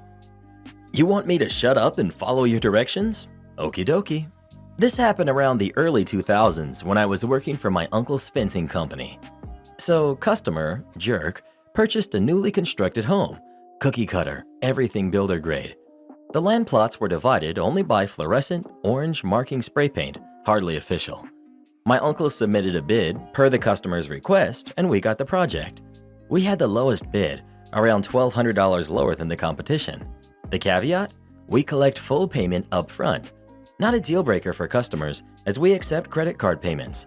This way, both parties are protected from fraud. During that time, my uncle had just left his previous job as a land surveyor. His specialty? Property line surveying. The estimated property line, marked by the above-mentioned orange spray paint, was nearly 2 feet off of one side of customer A's property. My uncle makes the necessary adjustments and markings, and we start digging the post holes. Customer A makes a surprise job site visit/inspection. He sees our post holes and turns beet red. He rushes towards us and starts losing it on us. "What are you idiots doing? You're giving away part of my property to my neighbor. Can't you jerks see the bright orange marking on the ground? I want you geniuses to fill up these holes ASAP and dig right where the orange lines are. I want my fence directly on top of the orange lines." I just about lost it and was about to get in his face. My uncle stops me and he tries to explain. The orange lines are off. Jerk customer. "I'm the one paying here, not you, so follow my directions." Uncle. Please let me explain. Jerk customer. No. I have paid you in full. You're not paid to explain. You're paid to build my fence exactly the way I want it, where I want it. This conversation is over. He drives off, and my uncle looks at me with a malicious smile. OP, let's grab an early lunch, and then we'll give him what he wants. I shrug. Over lunch, he calls my aunt, his secretary, to have her draft a new work order contract. In it, it's explicitly and officially noted that the fence will be put up 22 inches east of the official property line, and that the customer will shoulder full responsibility and liability should a conflict arise either with their future new neighbor, the home next door was still unsold at that point, or any other party. Aunt emails the contract to customer A. My uncle and I have our 2-martini lunch hour. Aunt calls and says customer A has signed and emailed the new contract back to her. And now that we have a paper trail, we go back to the site and continue working. That same afternoon, customer A pays us another visit and says, "Just checking to see if you decided to follow my instructions. You idiots didn't wait for me to sign the new contract before resuming work, did you?" Me. We sure did. As he turned around to leave, I can hear him mouth something off. "Idiots." Upon completion, 3 days later, he signs off that the work was satisfactory. He was still in jerk mode, refusing to acknowledge either my uncle or I when we thanked him for his business. 4 months later, he contacts my uncle again, requesting for him to bid on a new project. Yep, you guessed it, to move the existing fence on top of the official property line. We gave him an unreasonably high bid and still secured the project. This time around, he was a teddy bear throughout the entire project. Am I the jerk for explaining how to split rent? I know I'm right, but I need someone to tell me that I'm right, because it's really hard for me to believe that anyone would have a problem with this. My wife and I have no kids and we both work. I make about twice what she does now, but previously she was being paid less, so I was making more than twice her. We keep our finances separate. Because it's just us two, our household expenses are low, and I out-earned my wife significantly, so I told her she can pick up the tab on going out to restaurants and stuff here and there, and I'll cover all the rent and household expenses. Hence, we never really needed to exchange money. However, since my wife got a raise, we've decided to move to a little fancier, more expensive place, and I asked her if she would be willing to split rent and household expenses 2-to-1 with me. She said sure. We signed a 12-month lease, and I told her I'll pay rent for 2 months and she'll pay every 3rd month, and that'll be a 2-1 split. That's where the trouble began. She wants to transfer 1/3 rent every month to me. I don't have a problem with this in principle, but I wanted to know why she wanted to do a transfer every month when it was just simpler for her to pay every 3 months. That's 4 payments instead of 12. She told me, and I'm still in disbelief, that she'd pay more that way because she'd be paying the full rent. I told her no, because she's paying it every 3 months. She simply did not believe me. I asked her if her account would go overdraft or some other balance issue, and if it would make her pay a fee. She said no. So I grabbed Monopoly money and said, our rent is $3. I will pay $2 every month from my stack, and you pay $1. Then I will pay for 2 months total, and you pay for 1 month. We'll count how much we each paid in the end. Finally, she understood. And then she got mad at me for mansplaining basic math with Monopoly money. I nearly choked and told her explaining 3rd grade math to an adult is not mansplaining. It's a failure of our educational system. She's still mad at me. Am I the jerk? Not the jerk. This is not mansplaining, but you do sound a little condescending. By the way, why is it simpler for her to pay the rent for you both every 3 months rather than auto-pay from one account every month and auto-transfer her share to you every month? Her approach seems simpler and less likely to lead to missed payments. I mean, in principle, you're not wrong, but you're the jerk for wanting to split rent in an obnoxious way. Her way is better. You're the jerk. You weren't wrong in your logic, but you failed in the human/relational aspect of this. Everyone will have a moment of being a jerk, especially within a relationship. Your wife had a dumb moment, and clearly she was embarrassed and her feelings were hurt in your obnoxious indignation of her terrible math. Why couldn't you simply say, "I'm sorry, honey, I didn't mean to hurt your feelings, I just wanted you to understand me"? You quadrupling down on something so stupid makes me believe that this is how you act and respond to any of her goofs. Everyone has dumb moments, especially within relationships. It wouldn't hurt you to have patience and compassion for your wife. Life is hard enough. No one wants to come home to an overly emotional, condescending jerk every day. Well, who do you think is the jerk? OP or his wife? Please let us know. Sometimes it's not about what we're saying, but more so how we're saying it. If you love someone, speak to them in a loving way and you'll never go wrong. Am I the jerk for refusing to babysit the golden child's baby after he disowned me for being adopted? I, 20, femme, was adopted when I was 16 by my half-brother and his wife, who were in their late 30s at the time. They already had 6 kids when they adopted me, but it was never an issue.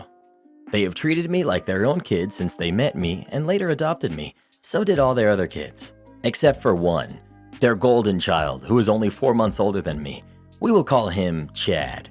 Chad has always been an insensitive jerk to literally everyone, including our other siblings. He would literally fight with our sister, say horrible and mean things to everyone, and get away with it. He also had extreme anger issues that would result in broken doors, holes in the walls, etc. He also got to do everything me and my sister were never able to do. Got a free car, go out at night, etc. When we were still in school together during high school, he got up in front of our whole class one year and told everyone I wasn't his sister and I never would be. He then told me in front of his friends that I would never be a part of his family and I should just get over it, and walked off. This was not a one-and-done type thing. He would keep doing this up until he moved out and I stopped seeing and talking to him. Golden Boy once again got the limelight of the family after he got married right after high school, moved out to his wife's family's house, and then had a baby, the first grandbaby. Since this has happened, I have stayed as far away from him as possible, only seeing him for family pictures every year because our mother asks. Recently, I decided to come forward to our mom about what he said and did because she was upset about how I was distancing myself from him. She basically pulled the "that's still my kid and it's my first grandbaby" card as the reason she wasn't going to be upset over it. I didn't really care, to be honest. I knew it wasn't going to change her mind on her kid anyway. Out of nowhere, I got a message begging me to come babysit for them because you're the only one who can deal with these kinds of babies because no one will help. Apparently, their baby is extremely clingy, and the fact that the mom is a germ phobia who has basically isolated this kid since birth, it literally has only been held by like 6 people since it's been born. They know I don't sleep for the most part because I'm an insomniac with ADHD, and I also am not bothered by crying. For some reason, I can sit for hours with the baby crying and it doesn't bother me. Can't tell if that's a blessing or a curse at this point. My sister is mad at me because apparently they haven't asked anyone else in the family for help but me, and everyone wants to go see this baby. Am I the jerk for not wanting to be around or take care of the baby because its father said I'm not part of his family? Update: Chad had burned the bridge for the last time. After I posted, I ended up talking to 2 of my friends from high school. They were actually there during multiple occasions when Chad publicly said all that stuff. I talked with them for a little while. One of those friends actually came over almost weekly when I was still living at my parents' home, so she firsthand understands my family. We talked and we all mutually agreed.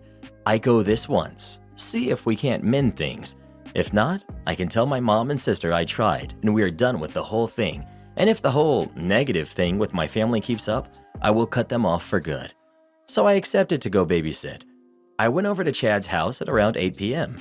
As soon as I showed up, I was greeted by Chad's wife, who was extremely happy to see me. She was tired. You could just tell she had the "I have a 1-year-old" face going on. She talked to me for a few minutes about how happy she was I came over, and how she was so glad to be going out with Chad. I kinda just listened to her go on and on before she finally got to the baby. Let's call him Seth. She explained to me his nightly routine, feedings, etc. Nothing too big. Then she got to the end where she started going on about how he was having crying fits at night and how he wouldn't get to sleep until mid-morning. I was a little on that, but all babies have different routines, I guess. She then said they would only be gone about 4 hours and that they would be home around like 12:30, 1 at most. After this, Chad shows up from their room, literally starts talking to his wife, looks at me, and then just kinda looks me over for a minute and gives me a small wave and nod before heading out of the house. His wife follows and simply tells me to call or text if I need anything. For a minute, I was just stunned, but went to work to see Seth, which was odd because it was my first time seeing him in person and not in the photos that are hung around our parents' house. In person, he's the cutest little baby ever. He was fine the whole time, and he only cried because there was no one in the room. By this time, it was around 11:30, almost 12. I would check the clock every few minutes just to see what time it was. 12:30 rolled around, and I'm like, should I text them? And I'm like, no, let me give them another few minutes until I need to text them. I ended up texting both of them at 1, asking where they were, because they did say that they would be home by now. I got no reply from either of them. They finally show up at 3 in the morning. I'm livid at this point, not even over having to take care of Seth for a longer period of time, but just because they never texted me back. Like, what if there was an emergency or something? They walk into the living room, and I'm just like, I texted asking where y'all were, and no one answered. And Chad's wife starts saying that, oh, Chad said it was fine, and that it would only be an hour more. And I was like, you know what, it's fine, whatever, Seth is sleeping. She looks at me all weird, and I rolled my eyes and say, he cries at night because he gets lonely, he's clingy.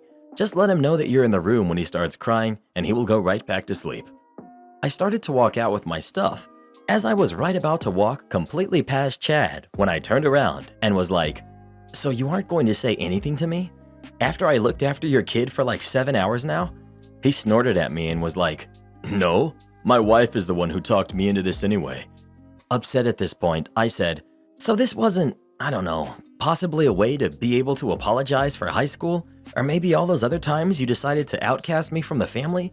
Because I was under the impression that maybe you wanted to patch things up because of you asking me of all people to watch your kid. He sat there for a minute and just said, why should I apologize? Because literally nothing from high school has changed. Man, you really do need to grow up and understand that me and my wife aren't going to cater to you like mom and dad did because you're adopted. You ain't our family, and you won't ever be. At this point, I just got in my car and left. I ended up texting my mom about all of it, thinking she would get it in the morning when she woke up. No, of course she had to be awake. She apparently told Chad's wife about the conversation we had about all the stuff Chad had said and done to me in school. Apparently, his wife felt bad because she had an adopted sister too and felt horrible that Chad had done and said all those things. Apparently, mom didn't know about Chad asking about the babysitting thing until now, and she started talking to the wife, who is now upset. Apparently, she thought Chad would have changed since then and didn't think he would act the way he did when I left. I told my mom that I'm done with him and that if something ever happened with Seth, then I would be there, but I was done with them until that happens. Way things are going, I will most likely be cutting my whole family off because this isn't worth the stress anymore. Not the jerk. I would send them your hourly rates you would charge for the work. When Chad tries to pull the family card, say clearly that he has always publicly announced that you are not his sister and never will be, so you are only keeping Chad's word. Not the jerk at all. Stand your ground. You do not owe Chad anything. He took action, now he has to face the consequences. Just keep repeating. He said that I was not a part of his family and never would be. Therefore, I owe him nothing. This is not open for discussion. My decision is final. I say this gently, but your adopted parents aren't as great as you think they are. Treating your kids differently, showering gifts and praise on 1 out of 7 kids, and allowing one to be a jerk to the rest is horrible. And I'm sorry they knew way better before you sat your mom down and told her. She has always known and looked the other way. My wife wants to pay off her student loan debt with the $20,000 I have saved in a bank account for our future kids. I had some money saved before I even met her. I think around that time it was $3,000. I'll get to the reason I was saving later. I had originally planned to tell her when we started dating because I was head over heels, but my dad told me otherwise. Said it was a bad idea to reveal a large amount of money in a barely formed relationship. So I listened and kept my mouth shut. So here we are, 8 years later. Married, but no kids, and living in a decent-sized apartment. I decided it was time to let her know. Not out of the blue, but it had been on my mind lately. She was ecstatic. She said how much of a genius I was and that this money would help pay off her student loan debt and we could vacation, she could quit her job, etc. I kinda gave her a look and said I didn't plan to have the money used yet. We weren't struggling by any means, and I'd rather not be the sole breadwinner. She got upset and asked why I would tell her this if I wasn't planning to use it. I told her because she's my wife, and after 8 years, I hoped she wouldn't act like that. I wanted the money used for our kids' education and life because I struggled growing up and wanted to ensure it wasn't like that for them, like a boost in life. She got even more livid and said she didn't even want kids if all that money was going to them. I said fine and that I donated instead. She got so angry that she slammed the bedroom door in my face, screaming on the other side. I screamed back, not understanding why she was being this way. She said that I could pay her student loans, but instead I was being selfish for kids we don't even have. This is exactly what I was afraid would happen. Am I the jerk? Edit. It's not that she thought we could do all of those things she mentioned. She was suggesting stuff. I might have worded it badly. Quit her job on $20,000? Does she have no concept of money? Not the jerk. But consider separate finances if she decides to not stop carrying on this mistreatment. She seems incredibly financially irresponsible. How can she quit her job because you have $20,000? Where do you live where $20,000 is any type of real money? Customer tried paying with fake money, expected me to serve him. Hi, I'm 17, female, and I work at Michael's, the craft store. This happened the other week. I was on my lunch break shopping as a normal customer. No uniform or identification that says I work there. And this man comes running up to me asking me if I work here. I told him yes, but technically not right now since I'm on my lunch and I'm not being paid. He proceeds to ignore my entire sentence and grab me by the arm. This guy was probably in his early 30s, and as I stated before, I'm 17 and I'm small. As he drags me to the register, he's saying, "Your cashier needs help, and I've been waiting for my change for 5 minutes now." I ask him to please remove his hand from me before I drop the candles I was holding, and to his benefit, he did. We make it up to the front, and there's a long line with one cashier working. I proceed to just page on the PA system for backup and go back to my lunch break. Next thing I know, the man's friend is coming up to me and also trying to grab me by the arm to drag me to the registers. I exclaim, "What is with you and your friend and your need to put your hands on me? Now please remove them before I get someone to escort you out." My manager then approached me and asked if I could hop on register for just a couple minutes and I'll get an extra 5 for my lunch. Annoyed, I do what she asks and hop on a register and start ringing up the guy who had grabbed me. He had a $3,000 basket of sewing lights and Visa gift cards and pulled out a wad of cash. So I took the cash from him and it definitely didn't feel right. So I put them through our bill readers and marked them with the counterfeit marker and both showed up as fake bills. I proceeded to hand back all the money he gave me and told him that he needs to leave the store and that he's not welcome back, and I will be informing my manager and they will decide whether a police report needs to be filed. The guy fast walks out the door and I tell my manager everything and tell them I'll be needing 15 minutes more lunchtime since this guy took up 18 minutes of my time and wasted them. I didn't get the extra lunchtime. Side note, I know that this is for people who don't work at the store the confrontation happened in, but technically, on unpaid time, I do not work there and shouldn't be obligated to help. Am I the jerk for insisting my sister gets a prenuptial agreement? My sister and I are property investors who own 6 investment properties together. I know how the internet feels about evil landlords, so spare me that please, that's not why I'm here. We started with one house to live in, then bought lots of cheap houses and flipped them for rental income. We're doing well financially because of said houses. My sister is getting married. Wedding is later this year, hopefully. I'm helping her plan, and we were going through a to-do list, seeing what's left to be done. She mentioned caterers, venues, invites, etc., and asked if she had forgotten anything. I said, yes, prenup, and we both sang, "We want prenup, yeah," like the Kanye song, then laughed. She moved on to the next item without actually addressing it. I leave it for then, and we go our separate ways. I text her later in the evening and say, "Hey, my friend used a really good lawyer to draw her prenup, so let me know if you want me to ask her for her deeds." She replies she thought I was joking. She's not asking her husband to sign a prenup. I reply I wasn't joking and I must insist he signs one. She calls and says it's not my place to insist. I say it is when our assets are tied together. She asks me if I'm trying to say something about her future husband. I say I'm trying to be realistic and smart. Then it all goes to heck. She starts yelling at me about being rude, jinxing her marriage before it began, yada yada yada. I say either she gets a prenup or we transfer all property to my name and I get one if I ever get married, then I hang up. Been bombarded by family saying her future husband is a good guy who would never do that if they separated. He sent me a text admonishing me for hurting my sister and calling him a gold digger. He thought I liked him. I'm not backing down on this one. Am I the jerk for how I went about it or wanting one? New neighbors have 9 people crammed into a 2-bedroom apartment and are extremely loud all of the time. I've lived in my apartment for almost 2 years, and my experience has been unproblematic so far. I live in the second to last unit, and our old neighbors in the last unit moved out about 2 months ago. We got new neighbors in that unit 3 days ago. For those 3 days, it's been rough. There are at least 5 kids and 4 adults living in the unit. The kids and adults yell almost constantly. Kids are loud, but that doesn't even bother me the most because it can be tuned out. What's bothering me is that the adults have had at least 2 extra vehicles in the parking area. Each unit gets 2 spaces, unassigned, and my partner and I utilize both of ours. And they play loud music for hours while smoking and drinking in their running cars. In the day, they do the same, and the kids run around all the parked vehicles. It's painful to see the alerts on my doorbell cam when the kids are playing around the vehicles because I bought a new vehicle just last week, so I'm still in the phase where I'm hyper aware of making sure it's taken care of cosmetically and mechanically. On day 2 of new neighbors, one of the kids set my car alarm off somehow. I still can't figure it out, but a scooter was involved. My dilemma is, what do I do? I've already asked one of the adults nicely if they could maybe avoid the kids playing tag with vehicles, but shortly after is when my alarm went off. I don't want to complain to management because the neighbors would obviously know it was me, as I'm the only next door neighbor aside from the building across from us.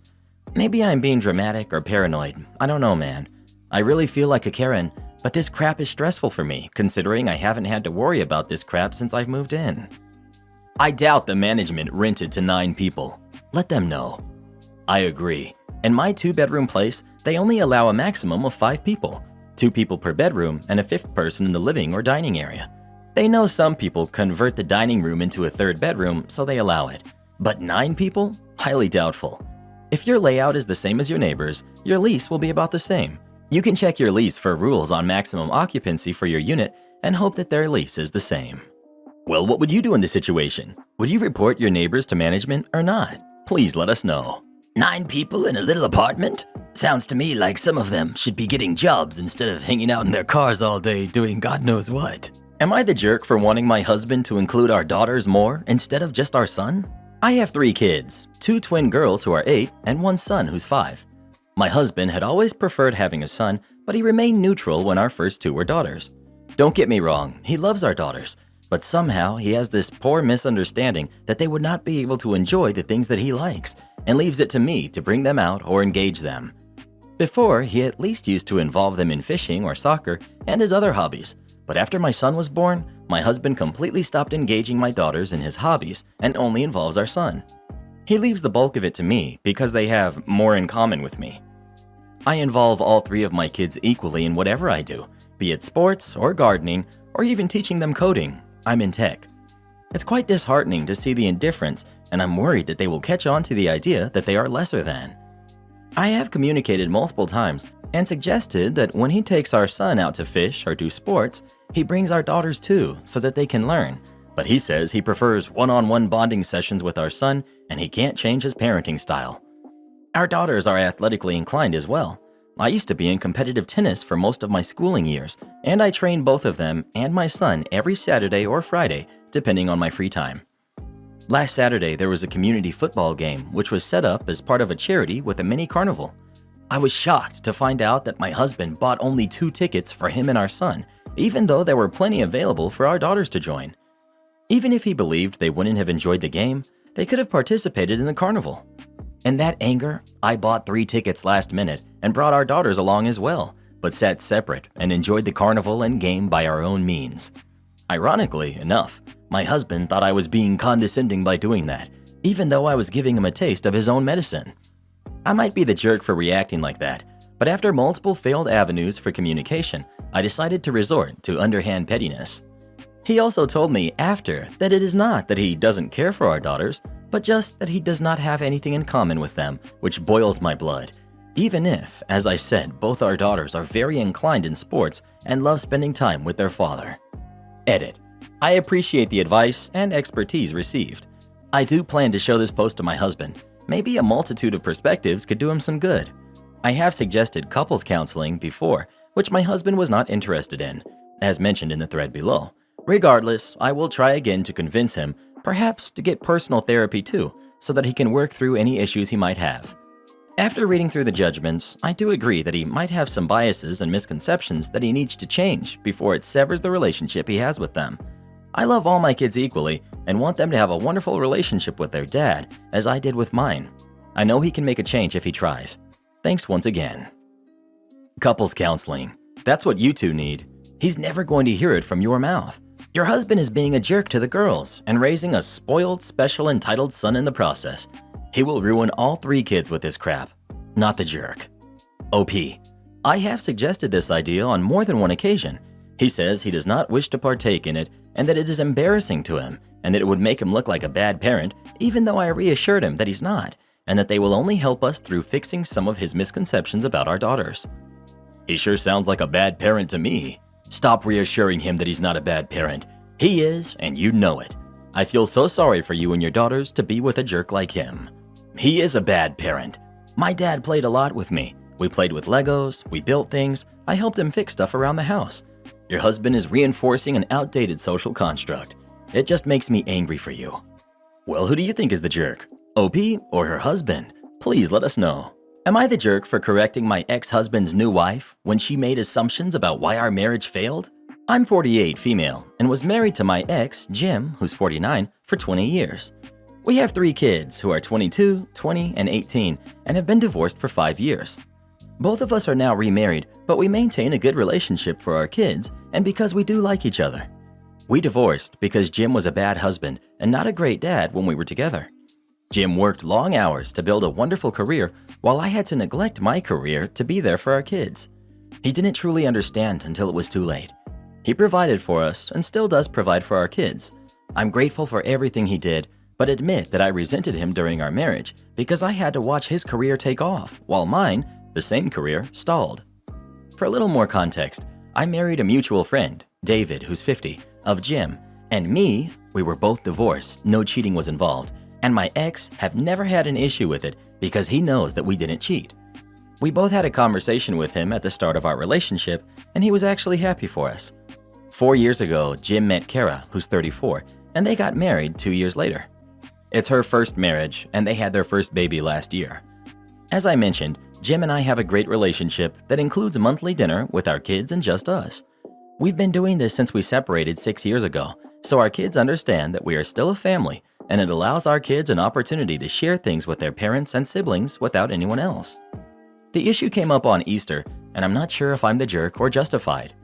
We were all at former mother-in-law's house for the holiday, and Kara was going on and on about what a wonderful husband and father Jim is to her and their daughter. I don't care, because I know my ex has more time now than he did when our kids were younger.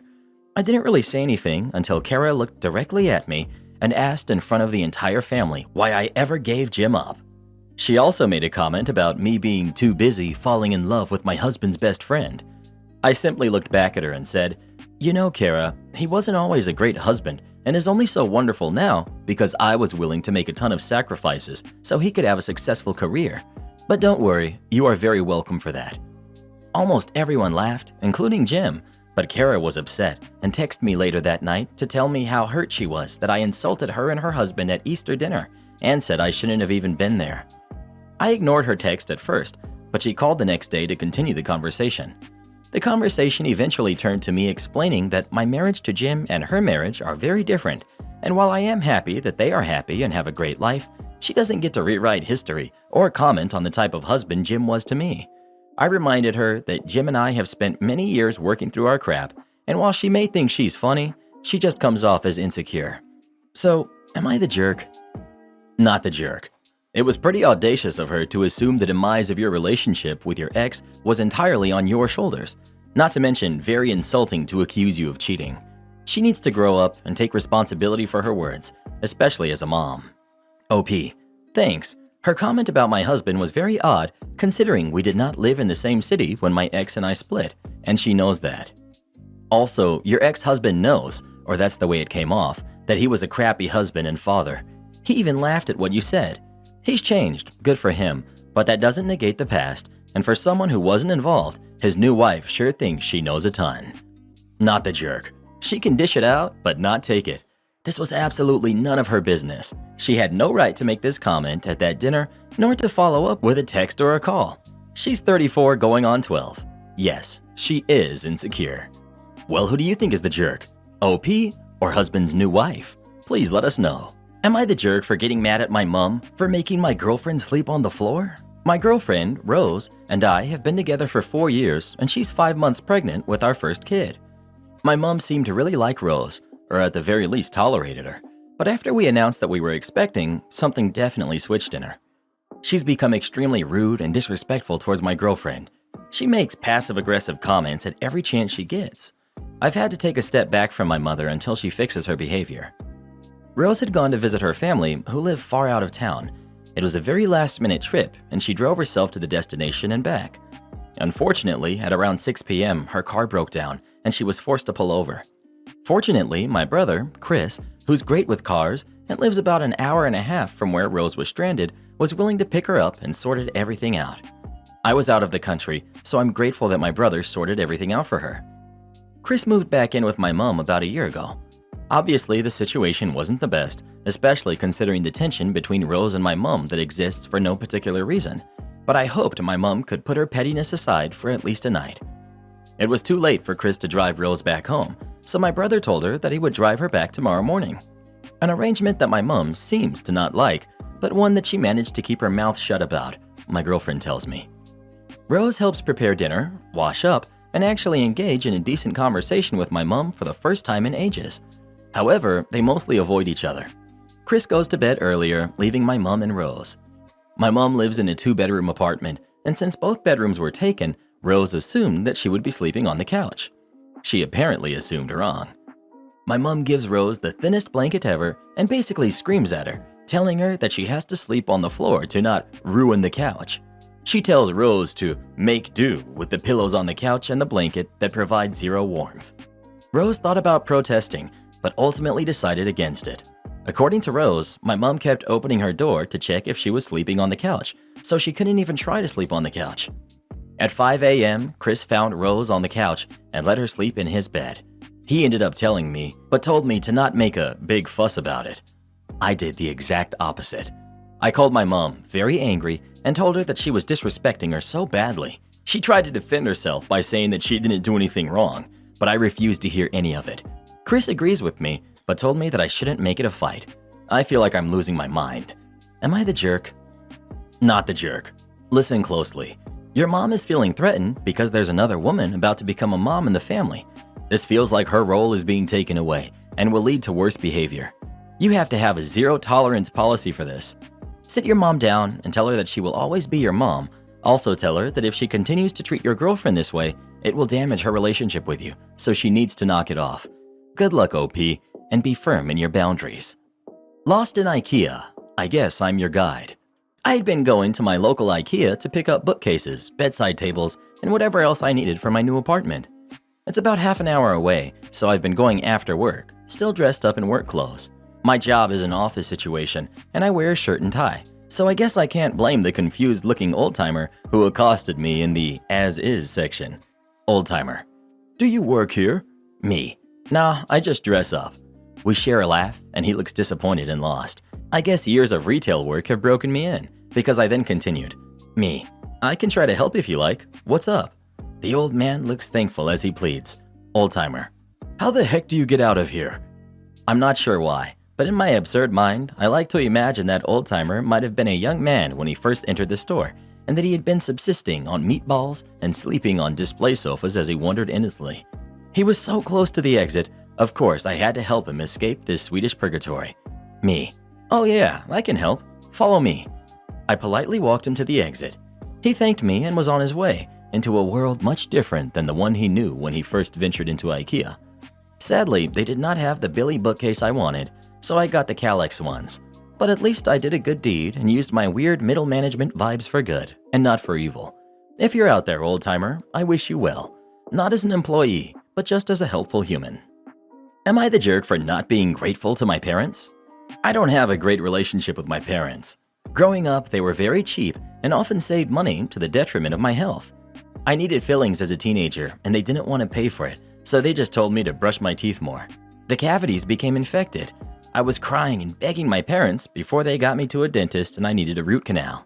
Even then, they waited a week before they found a dentist that gave them a discount because the original dentist was more expensive, in which time I was screaming and crying because I couldn't bear it anymore. I also didn't get glasses until I started working. I had good grades, but I could barely see and had to be right in front of the whiteboard. I told my parents, but they didn't want to pay for glasses, so I was bullied really badly, but they told me to just ignore it and study. They didn't want to spend the money for me to dress nicely, so I wore 1 or 2 outfits I had and was bullied badly for it. I was so depressed, but they didn't care, just kept telling me to study and do my chores. They never talked to me apart from telling me my grades weren't good enough and to do my chores. Even when my grandma passed, I wasn't allowed to the funeral because I would have missed school. We weren't poor. We owned our own home and had 2 cars that were pretty nice, but my parents never wanted to spend money unless it was for things they could brag about. I finished college this year with $58,000 of student loans, and my parents presented me with the full payment, saying they had been saving it for years. It was the only time in my life they told me, good job. I know I should be grateful, but the tooth pain and not being able to see for years and missing grandma's funeral just so they could pay off my student loans made me mad knowing that they had money. They were so proud they saved up the money, but I was not happy telling them I didn't want it. I already have a job that pays $90,000 out of college, so I can easily pay it off myself, and I don't want them to think the ways they saved money were okay. They were calling me ungrateful for not being happy I don't have student loans, but I would have preferred having student loans over having to live like we were in poverty. Not the jerk. Take their money and don't look back. They'll never admit that they're psychopaths, so don't waste your breath. Surround yourself with positive, emotionally healthy people and move on from these non-parents. They hardly qualify as a mom or dad. Was handed my first allergy cards. It's a 6-top family. They had a reservation, so this was a pre-planned outing. I do my greeting and they hand me these cards. Life-threatening allergies: soy, peanuts, tree nuts, shellfish, dairy, eggs, gluten, barley, oats, peas, probably 3 more things I'm forgetting. Keep in mind this is 7:30 p.m. on Easter Sunday, and they didn't think to make any prior arrangements. They just showed up and handed me these cards. They're interested in the mussels. I check, and the sauce has dairy. We cannot substitute. Well, maybe we could with some notice, or if it wasn't Easter dinner time at a restaurant. Or how about the carne pizza with gluten-free crust for an appetizer? Awesome, only 5 ingredients for me to track down. I'll be right back. Except table 93 just got set, since under normal circumstances, this 6-top would have drinks and orders in by now. I greet 93, grab their drinks, and see that 602 is done eating. I clear their plates, print their check, and then go try to find the box of frozen gluten-free pizza crusts so I can read the ingredients. May contain egg. Oof. I head back to the table to let them know. Oh, that's okay, as long as it doesn't have eggs in it. Now my spidey sense is tingling. That's not how life-threatening allergies work. Contamination is a huge issue, and the may contain warning on the label is for exactly these circumstances. Oh well, now I have to look for the packaging on the pepperoni and the sausage. But first, 93 needs to order and needs bread, and 602 has their credit card in the book and has popped it up for me to see, and table 92 just got set. I take care of all of them and then start digging in the coolers for meat packaging. 10 minutes of digging, and I'm pretty sure the packaging is all gone. I can't find any ingredients at all. I head back to let them know. They've now been sitting for 45 minutes, ordered only water. I pass 92 off to someone else and tell the hostess to leave me alone until this nightmare table is gone. Sorry guys, I cannot confirm a single ingredient in the pepperoni or sausage. Oh, that's okay. We'll be fine. You can put that in. What? At this point, I'm sort of done with this charade and giving them options, so I say, as far as entrees go, I happen to be allergic to soy myself, and I can tell you there's one thing I can eat here, the bolognese with no cream added. They all just looked at me and one by one said that would be fine. They tipped $50 on $200, so there's that. Our host wasn't in yet one morning, so I answered the phone. The very nice and polite lady explained that they had a dinner reservation that day and she had a garlic allergy. She didn't want to hold up the rest of her group, so she was calling about some options she had seen on our menu. She was interested in the grilled chicken, but it was marinated. She asked if there was a way to get an unmarinated grilled chicken for dinner. Because she called that morning, I was able to let the chef know. He made sure to have a plain chicken breast ready for her for dinner. It was so nice that she was so thoughtful. I don't do anything right? Fine, I'll do it your way. I used to work for a private company which was owned by a wealthy woman who could afford to have her dim-witted, stubborn, and mean daughter run one of the departments. It didn't go well, but it was a small department, and the mother was more interested in keeping her daughter happy than in making profit. Thankfully, the daughter, Em, usually only worked a few hours each morning to help me out, and then she would leave. I'm all for inclusion and encouraging people to learn new things, but Em was not fit for management and definitely didn't have the faculties for accounting.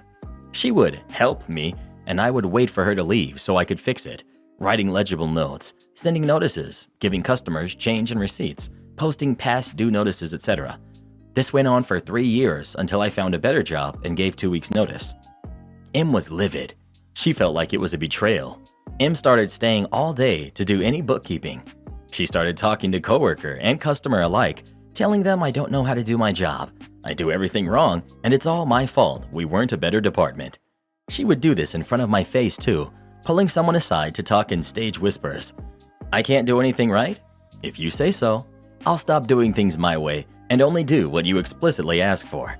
I won't take the fullest usage from a payment, but instead give change like they're buying 1 unit. I won't transcribe her atrocious handwriting. I won't give past due notices. I won't maintain the customer balance spreadsheets.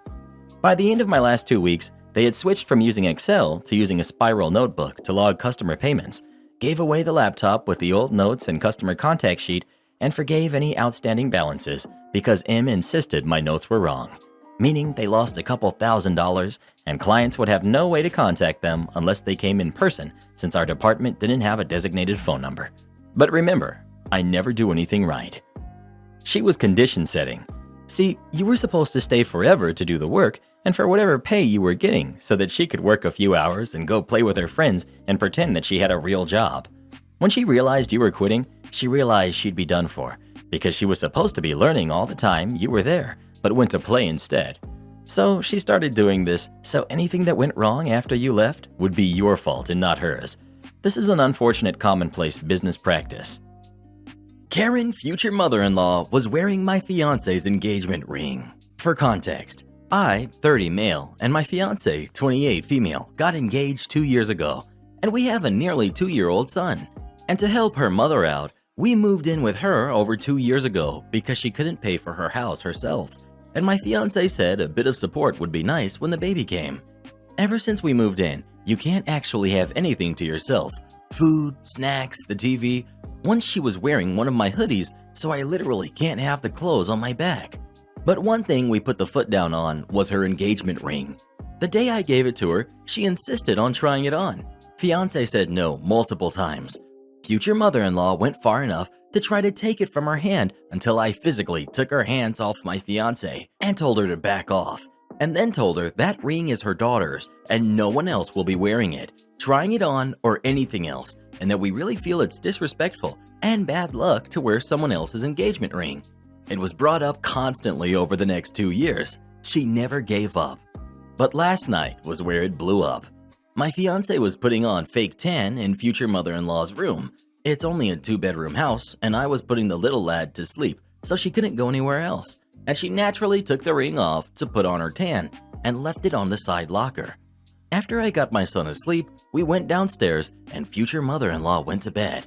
And as we were watching TV, my partner jumps up and says, "Oh no, I left my ring in future mother-in-law's room." So she goes up to get it, and it's not where she left it.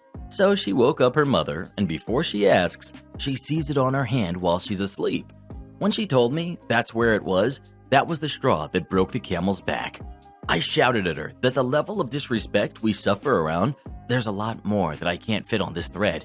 Here was too much, and we were moving out ASAP. She starts crying about not being able to pay the bills, and she'll be homeless, yada yada, and to be honest, I don't care anymore.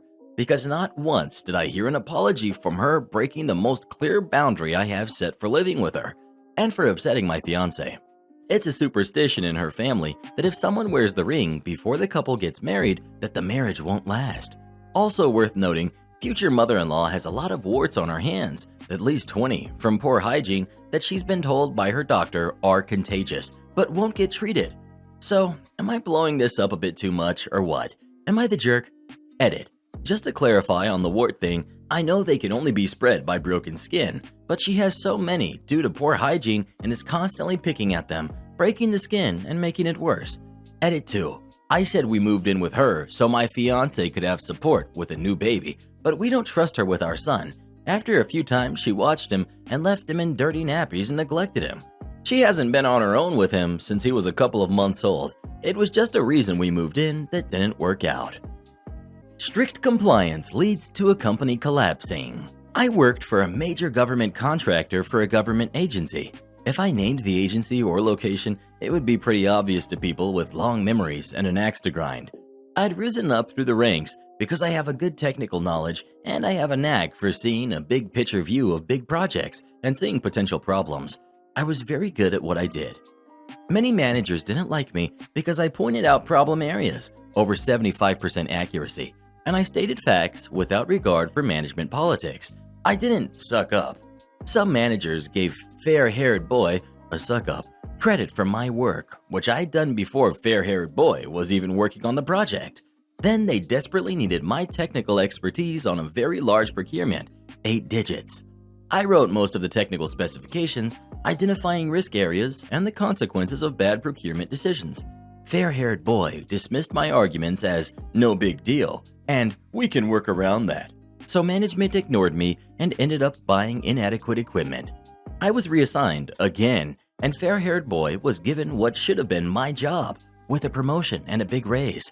My parting gift to the project managers was a detailed memo highlighting every technical problem that I foresaw in that development and how it could be avoided. It was a very long list of nearly 100 watch items, and they ended up hitting almost all of them. As usual, management ignored me. Due to the company rules and a lot of prior excellent personnel performance reviews, management couldn't fire me immediately, but I could tell I was being set up for termination. I was assigned a job to work directly with the customer as liaison, actually sitting on the customer site. Management figured I'd be an irritant and distract the customer from the company's issues. In the meantime, I'd keep our company informed about what the customer was saying behind closed doors, and I was supposed to tell the customer what the management wanted me to say was happening in the company. Management intended it to be a do-nothing job to keep me out of sight, out of mind.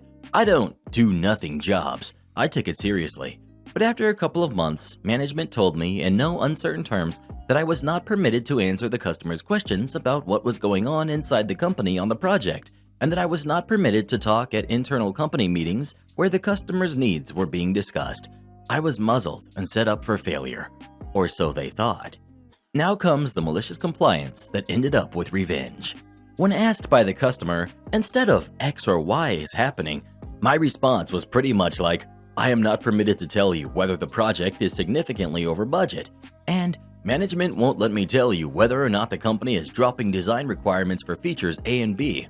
I explicitly complied with management's directive of not answering the customer's questions, but I slipped in enough hints in my non-answers that the customer knew where to look and what questions to ask.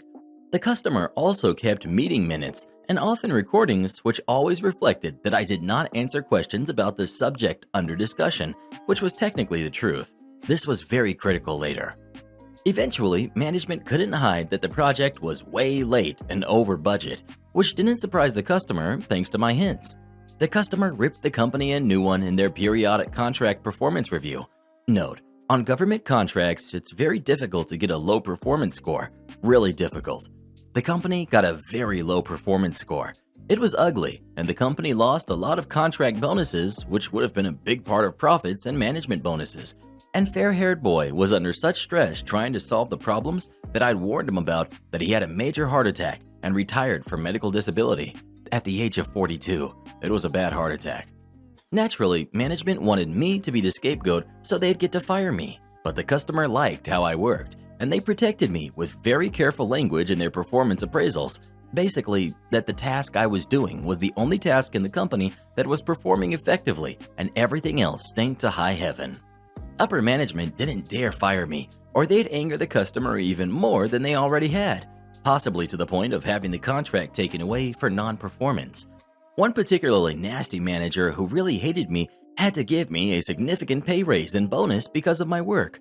The fallout from the review was bad enough that corporate headquarters did some management shuffling and a few of my antagonists were suddenly gone.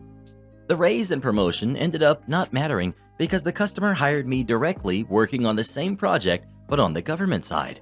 This caused management to crap their pants because I knew all of their dirty secrets and tricks, but I never ratted on any of the managers or company dirty laundry. I didn't have to. My new coworkers had previously figured out where to focus their attention and what questions to ask to get past the company's BS. I complied strictly with the terms of my separation from the company and gave away no secrets after I left the company. One of the best parts was that in meetings, all I had to do was put on an evil grin and the company managers would practically crap themselves, wondering if I was going to unearth one of their skeletons. I never did. I just liked watching them squirm.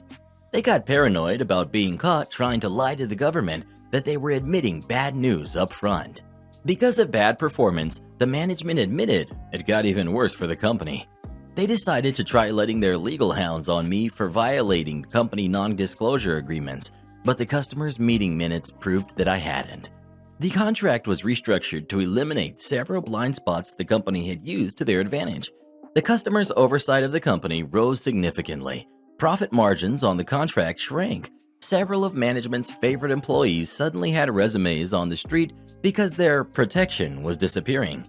Even more managers retired or found other jobs. It was glorious to watch, doubly so because I let them do it to themselves. And I was extremely happy in my new job where I still work.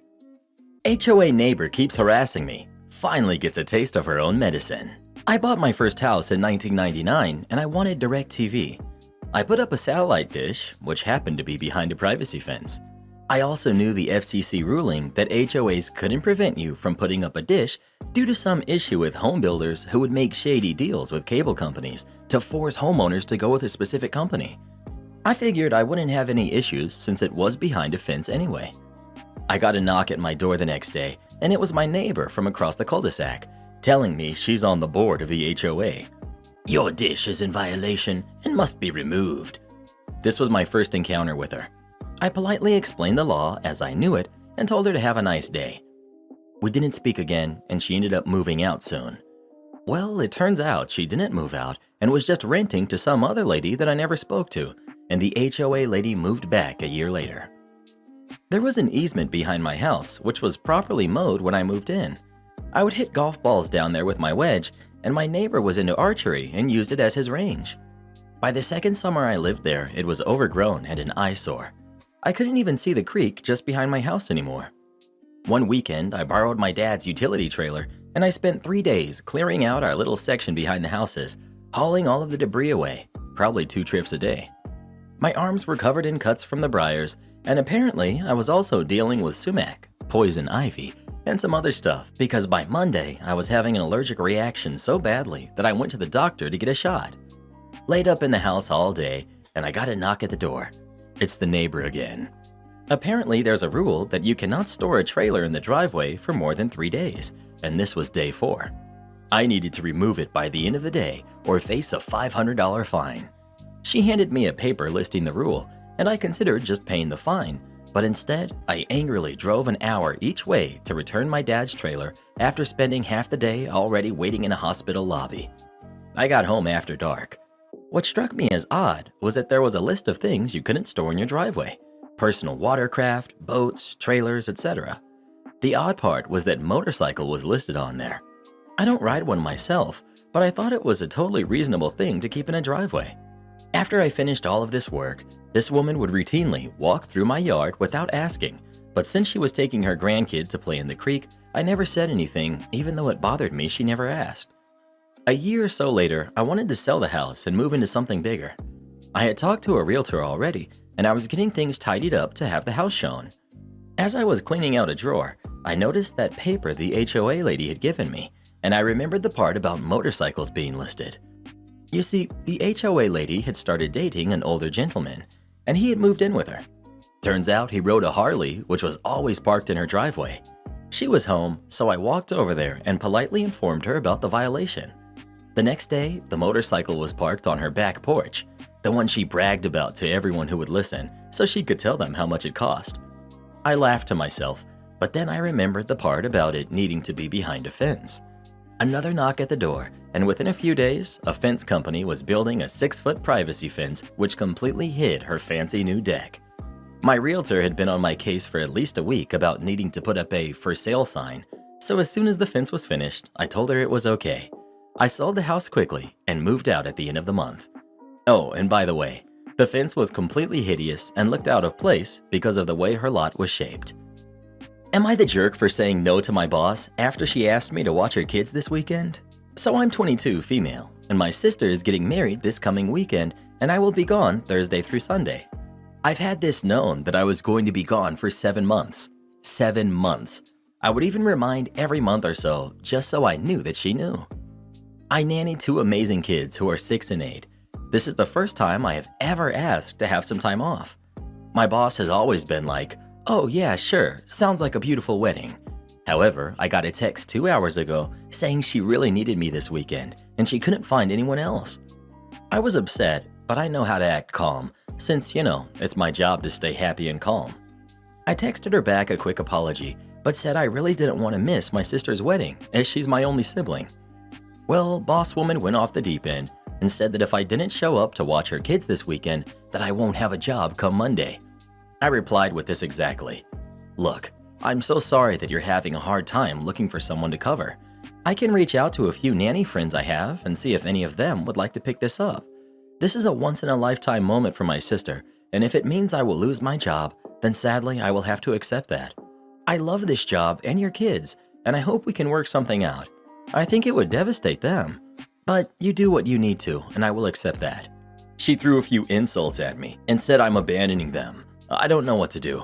I don't want to get a new job because I work so well with these 2 kiddos. My mom told me I was a jerk for so quickly accepting that I might get fired and told me that work just sucks sometimes and you gotta suck it up. Mom says I should have been an adult and just missed my sister's wedding. I don't know, should I? Am I really that big of a jerk for saying no? Edit, just to clarify, me and my mom don't have a good relationship. I didn't ask her for her advice. She was in the room with my sister, and as I was venting to my sister, I would have gone no contact at 18 if it wasn't for my dad. Can we please stop talking about it now? I've dealt with so much crap from her, but that's for another day. Not the jerk. Start looking for a new job now, and when they ask when you can start, list it for the day you're done with the wedding festivities. This woman must have a lot of backup options for childcare if she can so casually threaten your job like that and talk to you in that way. She must be used to getting her way to do such a 180 on you like that. You can be the one to teach her this valuable lesson about valuing an employee nice enough to give extensive notice in advance when they won't be able to be on the job.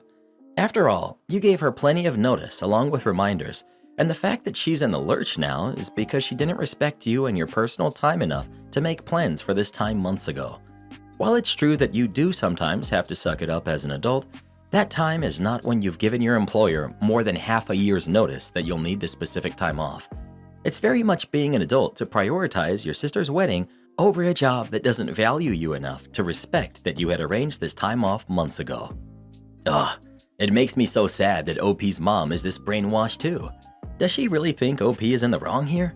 This fear that you can be fired any moment for not doing whatever insane thing your boss asks of you is so real for a lot of people because it's true.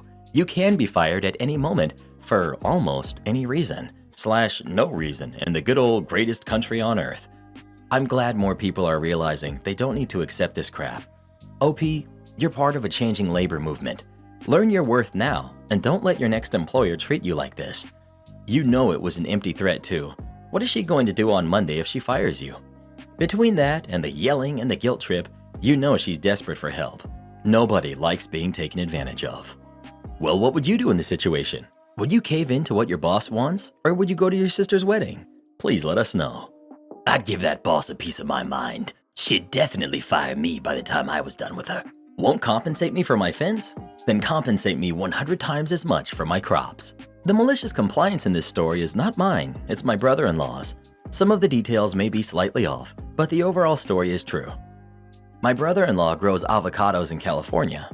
Several years ago, a portion of his ranch was ravaged by a wildfire, or so he thought at first.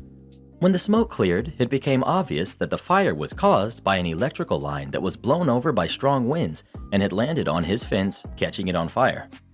Since he had been planning on diversifying his crops anyway, he decided he'd simply replace his fence, replant, and move on. To that end, he called up the electric company that owned the downed line and asked them for about $10,000 in compensation to replace the fence that had been destroyed by their electrical line. They denied any and all culpability in the matter and told him that he should sue them if he didn't like it. What the electric company didn't realize was that my sister, his wife, works full-time as a corporate attorney for one of the largest utilities in California, defending against cases just like this one. At first, she was concerned that this utility was a subsidiary of her employer, in which case there would be a massive conflict of interest. Apparently, legal departments frown on their employees when their husband is suing them. Go figure. Thankfully, after some investigation, she realized that the utility in question was completely independent of her employer, and at that point, the gloves were off. My sister didn't represent her husband because she's typically on the other side of the cases, but she did advise him on everything he needed to bring to court to win his case, and she helped him find a very reputable lawyer with a solid record of winning cases like this. Not knowing what they were up against, the utility persisted in refusing to negotiate, hoping that by forcing my brother-in-law to trial, he would simply give up and go away. Spurred on by my sister's insistence that he had a solid case, he called their bluff and went to trial. As it turns out, California takes agricultural damage very seriously, and the court conducted its own independent investigation.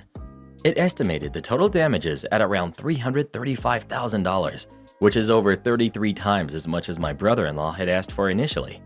Furthermore, there's a law in California that awards triple damages in cases where agriculture is impacted. So the utility that had been unwilling to negotiate over $10,000 was now on the hook for over $1 million in damages.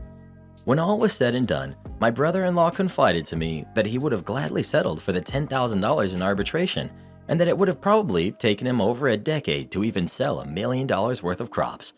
The utility had to have their day in court though. My kid's teacher tried to steal her phone. My spouse, 41 male, and I, 41 female, have a kid that we'll call Hannah, who's 15. Last week, I picked up Hannah, and she said that one of her teachers, we'll call her Miss K, took her phone for looking at it during class. I told her she needed to keep her phone in her pocket during class. Then Hannah tells me that Miss K still hasn't returned it.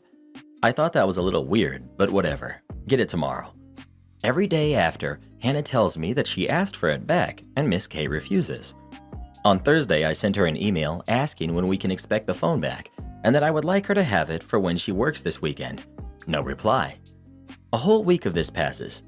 Today, Hannah gets in my car and tells me she asked and Miss K didn't even answer. She just ignored her. I lost my patience and went into the school. I found Miss K standing outside her classroom and told her it was time she give me the phone back. She tells me that Hannah needs to learn to stop using her phone in class, and I tell her that I agree and that she can take her phone away every day in her class if she feels she needs to, but it's not acceptable for her to just keep the phone for this long. I made a scene. Students and teachers alike were staring, but she relented and said she would get the phone out of her office and came back with it about 3 minutes later. I feel like an idiot for not checking the phone when she handed it to me.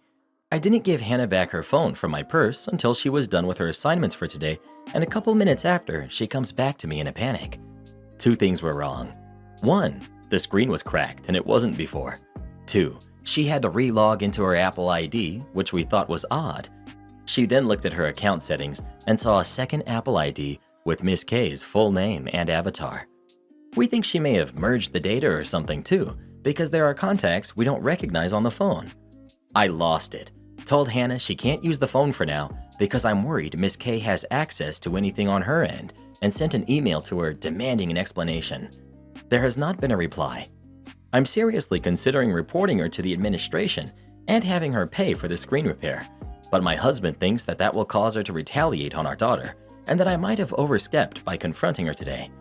He also thinks it's possible she may have made a mistake and accidentally thought she was on her own iPhone or something, and that his IT guy could help with separating the IDs. He thinks we should let it go now that the phone is returned. I agree that he might be right about Miss K retaliating, and I might be overreacting, but I'm having a hard time accepting the state that she returned Hannah's phone and just letting things go. Would I be the jerk if I report her? Not the jerk. Report this. The teacher took the phone for a week, damaged it, and had the audacity to log themselves in as if they owned it, and they refused to hand it to you initially. Report this ASAP. Not the jerk. You need to report her immediately. The teacher refused to give your daughter's phone back because she was using it herself. In fact, I think in many places it's actually illegal to not give back the confiscated item at the end of the day. I don't know what your husband is thinking, but there's no way that teacher accidentally used your daughter's phone. If I picked up a phone, I would immediately know it was not mine. Get that IT guy to immediately help with separating the IDs and ask them exactly what the teacher did on your daughter's phone. Use that as evidence when filing a complaint. Your husband thinking they should just leave it alone is ridiculous. It will send a message to his daughter that you will let someone mistreat their possessions and do nothing. She won't thank you for it. If daughter can be moved from that teacher's class, I would. Some have said maybe the teacher swapped phones. Even if she didn't, get more security on your daughter's phone. Password or pattern or fingerprint security, or a combination of the two of them. Am I the jerk for leaving a $0 tip at a restaurant? So my wife, who's 34, forgets her ID, and I, 33 male, order a drink at our restaurant we frequent often. Obviously, they wouldn't serve my wife a drink because she couldn't present an ID. We could be considered regulars with how often we are there. Regularly spend $150 to $200 a night and tip 20 to 30%. The people working tonight are not the regular staff. My wife has maybe 3 sips of my drink, not in front of the server, and I want to order another. The server refuses to give me another because he says we're sharing drinks and watching our table like we're some kids. Mind you, the whole time he sets up people in the restaurant to police us and watch our table when he can't. Barely gives any service, except when we're done with our food. I have no problem with them not serving my wife because yes, the law says you can't if they don't have ID. But you deny me, a grown 33-year-old man with a wedding ring on a second drink? Even if the board is there and they check to make sure people who are drinking are ID'd, they're not going to make a fuss if someone has a sip who is obviously over 21. None of your business what happens at our table. You're not top flight security. Left a 0 tip.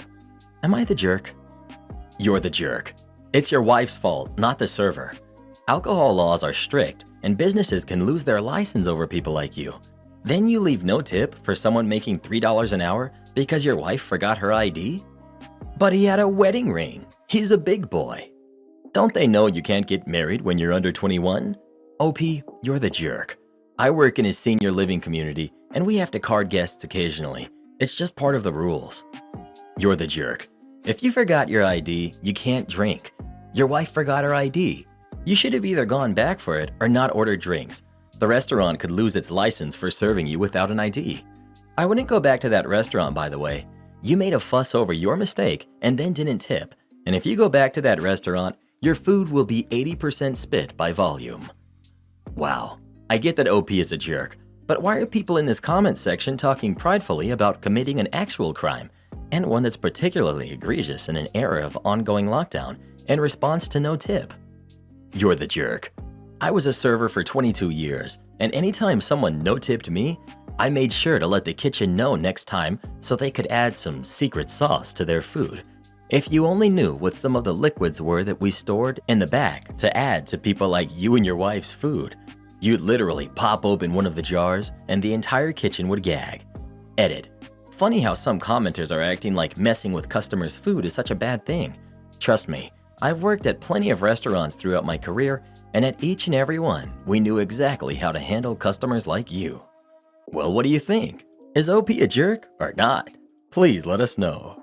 I think the biggest jerk is that server who's been spitting in people's food for 20 years. Why we wash our hands. So have you ever seen someone that works retail and washes their hands religiously? Allow me to give you a prime example as to why. So I used to work in my store's phone center, which is right by the front door. Since it was located so close to our most used entry, it would sometimes get pretty warm with the doors constantly opening for all the people coming in and out. So we had a little fan on our counter by the register, but behind a divider, so it was out of the view of customers. So I was working up there one day and had this old guy, 60 to 65 maybe, come in for me to help him with his phone. As he came in, I noticed he looked kind of sweaty, which was understandable as it was a fairly hot day. I also thought his hair looked kind of sweaty, but no, his hair was just extremely greasy, to the point that I saw it literally dripping. It was so wet from grease that it looked like he had dunked his head in water about 30 seconds before walking into the store. He gets to the counter and I attempted to greet him as I do for all customers, but I had to stop and pause halfway through to suppress the immediate urge to instantly throw up when his smell hit me. So it probably sounded something like, "Hi, how can I help you?" I'm not exaggerating when I say it smelled like someone had taken a porta potty that had been used for a week at a state fair, dumped it in the middle of a highway for a week during an extreme heat wave, and then this guy came along and rolled around in it. Also, he brought flies in with him, as in they followed him in, like at least 5 or 6 of them. It's not a stretch to say that smelling raw sewage would have been preferable. I subtly pointed the fan as much towards him and away from me as I could without making it obvious, so it would be blowing the nose hair singeing smell away from me, and tried to continue as best I could, while leaning as far back as I could without looking like I was trying to get away from him. He told me his phone wasn't calling out and he wanted me to fix it. Now, normally I don't have a problem holding a phone if a customer hands it to me, but this phone was the most disgusting thing I had ever seen. He told me how he had only bought it a couple months prior, when he pulled out a flip phone that was supposed to be black in color. What he actually pulled out was something that was once upon a time most likely black, but now was one giant stain that was covered in dry drops of brownish mystery liquids. It also had a yellowed screen, which should not be able to happen in the very short span of a couple of months that he had it. I told him to just set it on the counter for me. I used my only fingertips to touch his phone and used speakerphone when I made a test call. I got his phone fixed and sent him off all happy. Then I looked at my fingertips that I had used, and I'm not kidding when I say it looked like I had been handling a rusty nail for hours, at which point I once again almost threw up. Suffice to say, I used almost an entire bottle of hand sanitizer, then went to the restroom to scrub my hands till every bit of brown was off and my hands were completely red, then another hand drenching of sanitizer. I now impulsively sanitize my hands after every customer, regardless of whether or not I've touched anything from them. So next time you see someone who obsessively is washing or sanitizing their hands, just let them. You never know what crap they might have been through. We had someone come in to have someone look at her phone. She dropped it off, then casually said she would wait for us to work on it from home since she had such a bad staph infection. Phone was slid into a box with some cut-up cardboard and given to a manager to deal with. Then everything she touched was sanitized. Another time we opened a phone and out dropped some bugs. So yeah, so much sanitizer. Am I the jerk for telling my brother's wife that their wedding was not that good? My brother and his wife got married 2 weeks ago. His wife is one of those people who love K-pop, and as you guessed, much of the music in the wedding involved K-pop. We come from traditional Balkan families, both sides, and we expected some traditions to be honored. Traditional music, foods, practices. My brother didn't care about all that, and his wife was completely against it as well. We barely danced any traditional dances at all. Despite that, our side of the family tried to make the most out of it, and we tried to have fun. The bride's family on the other side was boring. They were very snobbish, barely getting up to interact with people as if they were better than everyone. They did have fun with their friends, as they said, but family-wise, the wedding was a disaster for the rest of us and not enjoyable in the slightest. My sister-in-law kept bragging about how perfect her wedding was and how much fun she had. Anyone could hear that and think it was the event of the year. I just couldn't stand her making a fool of herself, and I decided to be honest. And I told her, hey, since nobody's going to be honest with you, I will be. The wedding was not that good or special. It was different, but not in a good way. Stop going around bragging about your successful wedding planning when both families dreaded every second of it. It's embarrassing. My mother lost it on me and told me I was out of line and demanded I apologize. I said I'm not apologizing for my honest opinion. His wife then tried to defend her stance by saying how much fun she had, my brother had, and how her friends adored it and said it was the best wedding they've ever attended. I told her that they should attend one of those K-pop events then, not plan a wedding. I realized I might have been out of line after my mom called me to scold me for saying those words. She said I was right, but it's not something I should say out loud or hurt people's feelings. I tried to tell her I was just trying to be honest, because nobody else would be, and everyone just let her make a fool of herself. You're the jerk. She enjoyed her wedding, that's what's important. You sound incredibly rude. She wasn't making a fool out of herself. Grow up. Exactly. The only one who embarrassed themselves is OP and their big mouth. You're the jerk. I look forward to the day where as a society, we learn that I was just being honest, or it's just my opinion, are not excuses to say whatever you want without repercussions. Being honest or giving your opinion, especially when it's negative, when no one asked for it, is just being mean. It's okay to have an opinion and then lock it up inside your head. And honesty isn't a virtue when it's done with the intention to hurt someone. Am I the jerk for serving my husband's family mac and cheese for dinner? My husband is Asian and I'm American. We welcomed our firstborn 4 weeks ago. The baby is healthy, but I'm exhausted, haven't fixed my hair, barely able to shower, and cannot sleep. My husband's family had been pressuring us to visit to meet the baby. I tried to hold them off as much as I could, but yesterday I was surprised to find them standing on the porch. Turns out, hubby invited them for dinner. I was embarrassed and felt like I wasn't ready for visitors, judgmental ones at that, because the house was a mess. Anyways, my husband sat with them while I fed my son. Then later I asked my husband if we should order takeout for dinner. He said no, because his parents would find this rude and unwelcoming. He suggested that I go into the kitchen and prepare something, anything as long as it's homemade. I said fine then, went and made some mac and cheese. The reason I prepared this meal is because of how easy it is. Once I served the family, my husband's mom looked at me and was appalled. I noticed something was wrong. She asked if I really found it appropriate to serve her and the family mac and cheese. I asked why not, and she went on a rant about how disrespectful this was, and that I clearly have no experience in what is right and wrong when it comes to hosting. I said, "Excuse me? Who said I signed up to host an unexpected visit from them?" And she took it as in I didn't want them there. Her husband said they were just there to finally see the baby that I kept them from seeing for an entire month. That's a whole month of his life they missed out on. We had an argument and they decided to go home. My husband said that deciding to serve his family mac and cheese was more offensive than serving them nothing at all. I told him I was too exhausted to cook their traditional feasts, that I was forced to learn from his mom. He took offense and said that I was being mean and disrespectful towards not only his family, but his culture. I went inside the bedroom to stay with my son. My husband stayed on the phone with his family for an hour, then kept giving me the cold shoulder and refused to eat what I cook in support of his family. I understand how some guests might find it offensive, especially his family, but I was just trying to make a quick homemade meal like my husband wanted. What's wrong with mac and cheese? Edit. Okay, so I'm seeing some commenters here offering to come over for some mac and cheese. It's amazing to hear that some people here would appreciate this kind of meal. It kind of makes me feel relieved and reassures me that I didn't mess this up entirely. Come on in, y'all. I'll be more than happy to serve you some mac and cheese. Some of y'all even offered to bring mashed potatoes and pizza. Would love to have y'all over sometime. This isn't a culture clash. These people are just jerks. There isn't an Asian culture I'm aware of that doesn't practice some form of postpartum confinement where it's expected that the new mother do nothing other than rest and bond with the baby. If they were so traditional, they should have showed up with food, offered to clean the house, and run a load of laundry while they're at it. Not the jerk, by the way. Well, who do you think is the jerk? OP or her in-laws? Please let us know. If you don't like homemade mac and cheese, you might want to get your taste buds checked. Am I the jerk for revealing we're rich when my wife constantly tells people that we're broke and makes me look bad with money? I, 31 male, have been with my wife, 30 female, for 10 years now, and she's always had this habit of making me look bad with our finances.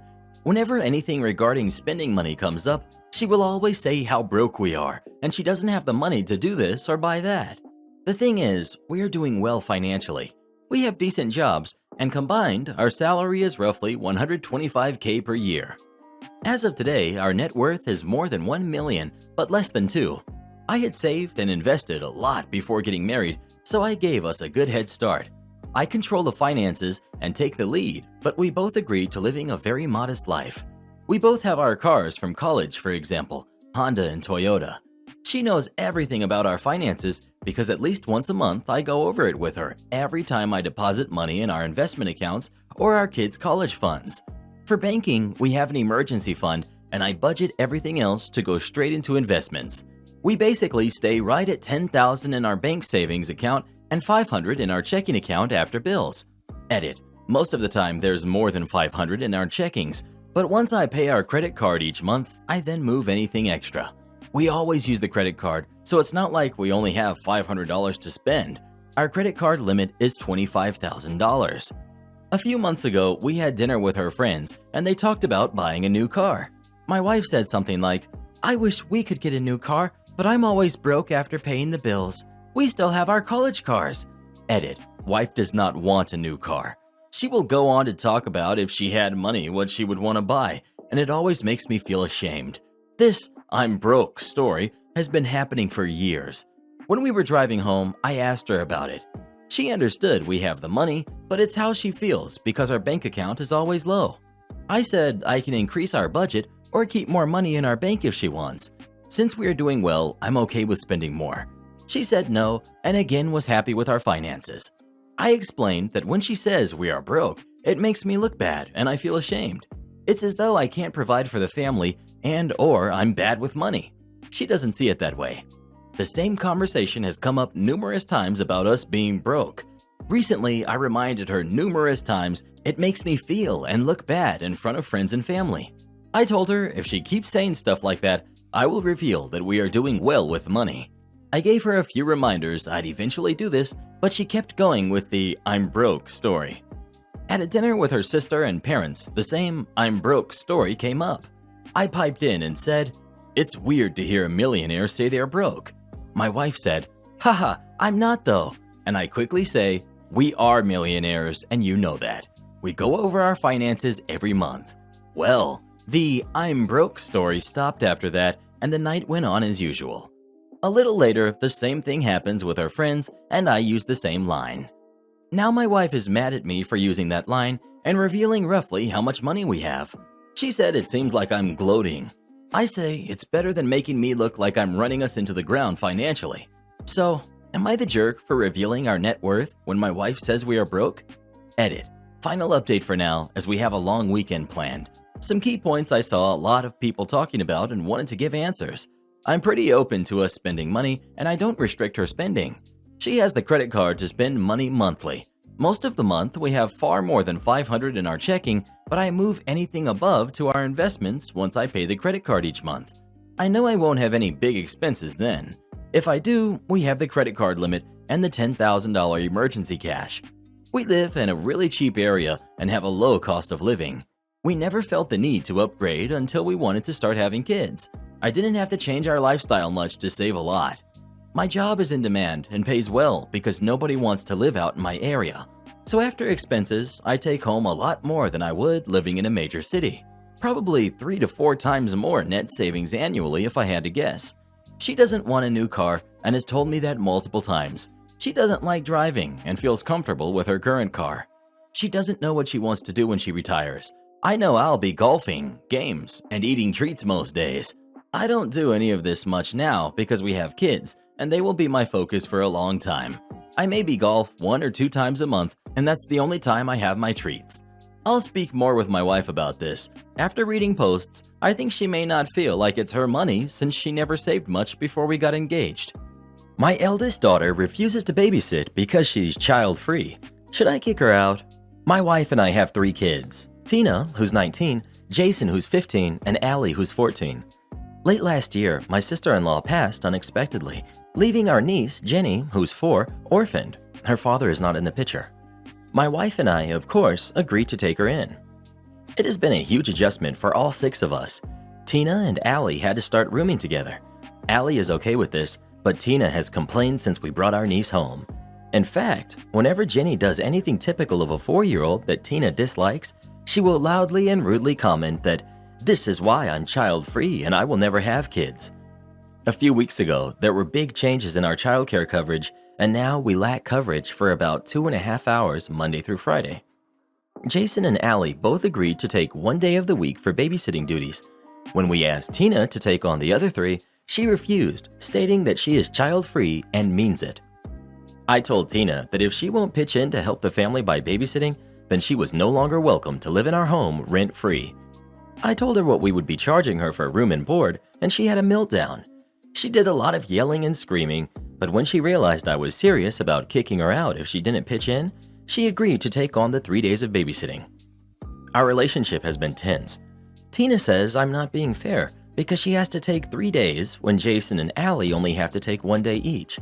I explained it's because they're still in high school and both are involved in after-school activities, while she takes college classes part-time and online while only working weekends.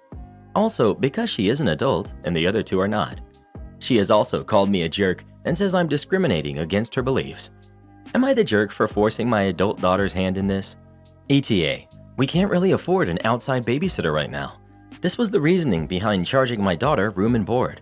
I currently pay her school fees, car payment, car insurance, phone bill, and all of her groceries, health coverage, and utilities. I was charging her less in room and board than what her lifestyle costs monthly. If she doesn't want to babysit, she's free to stay here if she pays the amount we said in room and board. She would have to take on more hours at work to do so, though. So, 2.5 hours a day for 3 days, a total of 7.5 hours a week, times 15 hours is $112 a week, times 4 weeks is $450 a month. So about $450 a month of babysitting in exchange for free rent, utilities, food, and whatever else you might be covering. That sounds reasonable. Not the jerk. Not the jerk. I think every so often, people have to take one for the team. You're asking an adult for 7.5 hours of work per week in return for free room and board. I think that's fair. Not the jerk. Your daughter is wrong and you know it. I'm sorry, but somewhere along the way, she became a spoiled, entitled brat if this is how she behaves. I mean, the sheer nerve of her to loudly proclaim she will remain child-free in the presence of her cousin? How is that remotely acceptable? If she doesn't want to have kids, that's her choice. It doesn't absolve her of caring for members of her family when they need it. I mean, this girl's mother passed, and your kid is making this about her freedom of thought. Please, let me get my fainting couch. Good for you for telling her to take a hike if she can't help out a reasonable amount. I mean, it's 2.5 hours, 3 times a week. Ugh, she's a jerk. Kudos for taking the kid in, but I have to say, you are the jerk in this regard. Your approach is entirely one-sided. You're deliberately ignoring your daughter's difficulties in becoming adjusted to this drastically different, brand new situation. You acknowledge that it has been a huge adjustment for all 6 of you, but Tina's struggles seem to have lower importance than your own and those of her siblings. Your ultimatum, babysit or you're out of here, was excessively harsh. You're the jerk. Please back off, hire a babysitter. This is a tough situation given your sister-in-law passed, but I'm going with you're the jerk. Your daughter is not a parent. She may be a legal adult, but that doesn't mean she's mature enough to take on a kid 3 out of 7 days of the week. You said she works the weekends and takes part-time classes, so essentially there's only 2 days that she has completely free that she's probably doing college work. It was your decision to take in this kid, and you need to make the proper arrangements. This is a guaranteed way to make sure your daughter never speaks to you after she moves out eventually. Well, who do you think is the jerk? OP or his daughter? Please let us know. Maybe Tina can find a roommate and move out or something. I wouldn't feel safe with her babysitting for me. My husband wants to co-sign on his ex-wife's house. I told him absolutely not. I, 34 female, met Steven, 49 male, 2.5 years ago. It was an unexpected love match, but I found him to be funny and kind and charming, and we had loads in common. We got married about a year ago, and everything's been great between us. Steven was married to Tiffany, who's 49, for 7 years, and they divorced 11 years ago. They share a 12-year-old son, Taylor. Tiffany and Steven both worked in healthcare and met in school. He's a doctor, she was a nurse. Their relationship ended when Tiffany admitted to infidelity and had an affair shortly after Taylor was born. Steven and Tiffany divorced, and she lived with the man she had an affair with for 9 years. She had 1 kid with him, and they have since broken up. She then met another man and had another kid with him. They have also since broken up. This is relevant because several years ago, Tiffany opted to let her nursing license lapse and to stay home with her kids. The three fathers of her kids all pay child support, with Steven paying the largest amount due to his income. He has no problem with child support and loves his son. The issue arose after Tiffany's last breakup. She moved into a rental and then tried to get a mortgage approved to buy a house for her and the kids. But because Tiffany doesn't work and only has child support as her income, she cannot qualify to get a mortgage on her own. She has asked Steven to co-sign and is laying on a heavy guilt trip about it being what's best for his son and that his son needs a home with a lake access. I don't know why. We live on a lake and Taylor is rarely in the water when he's with us. The home she's currently renting is lovely, spacious, and she can afford it. Taylor has never expressed unhappiness about where they currently live when he's with us. When Steven told me this, I flat out told him not to do it. Not only do I not trust Tiffany not to destroy his credit, I also don't understand why she can't go out and get her license and start working again. There's a nursing shortage in our area, and they are generously paid. She has family nearby that will happily care for the kids. We'll take Taylor more often, and if she's unwilling to do this, then why not continue renting?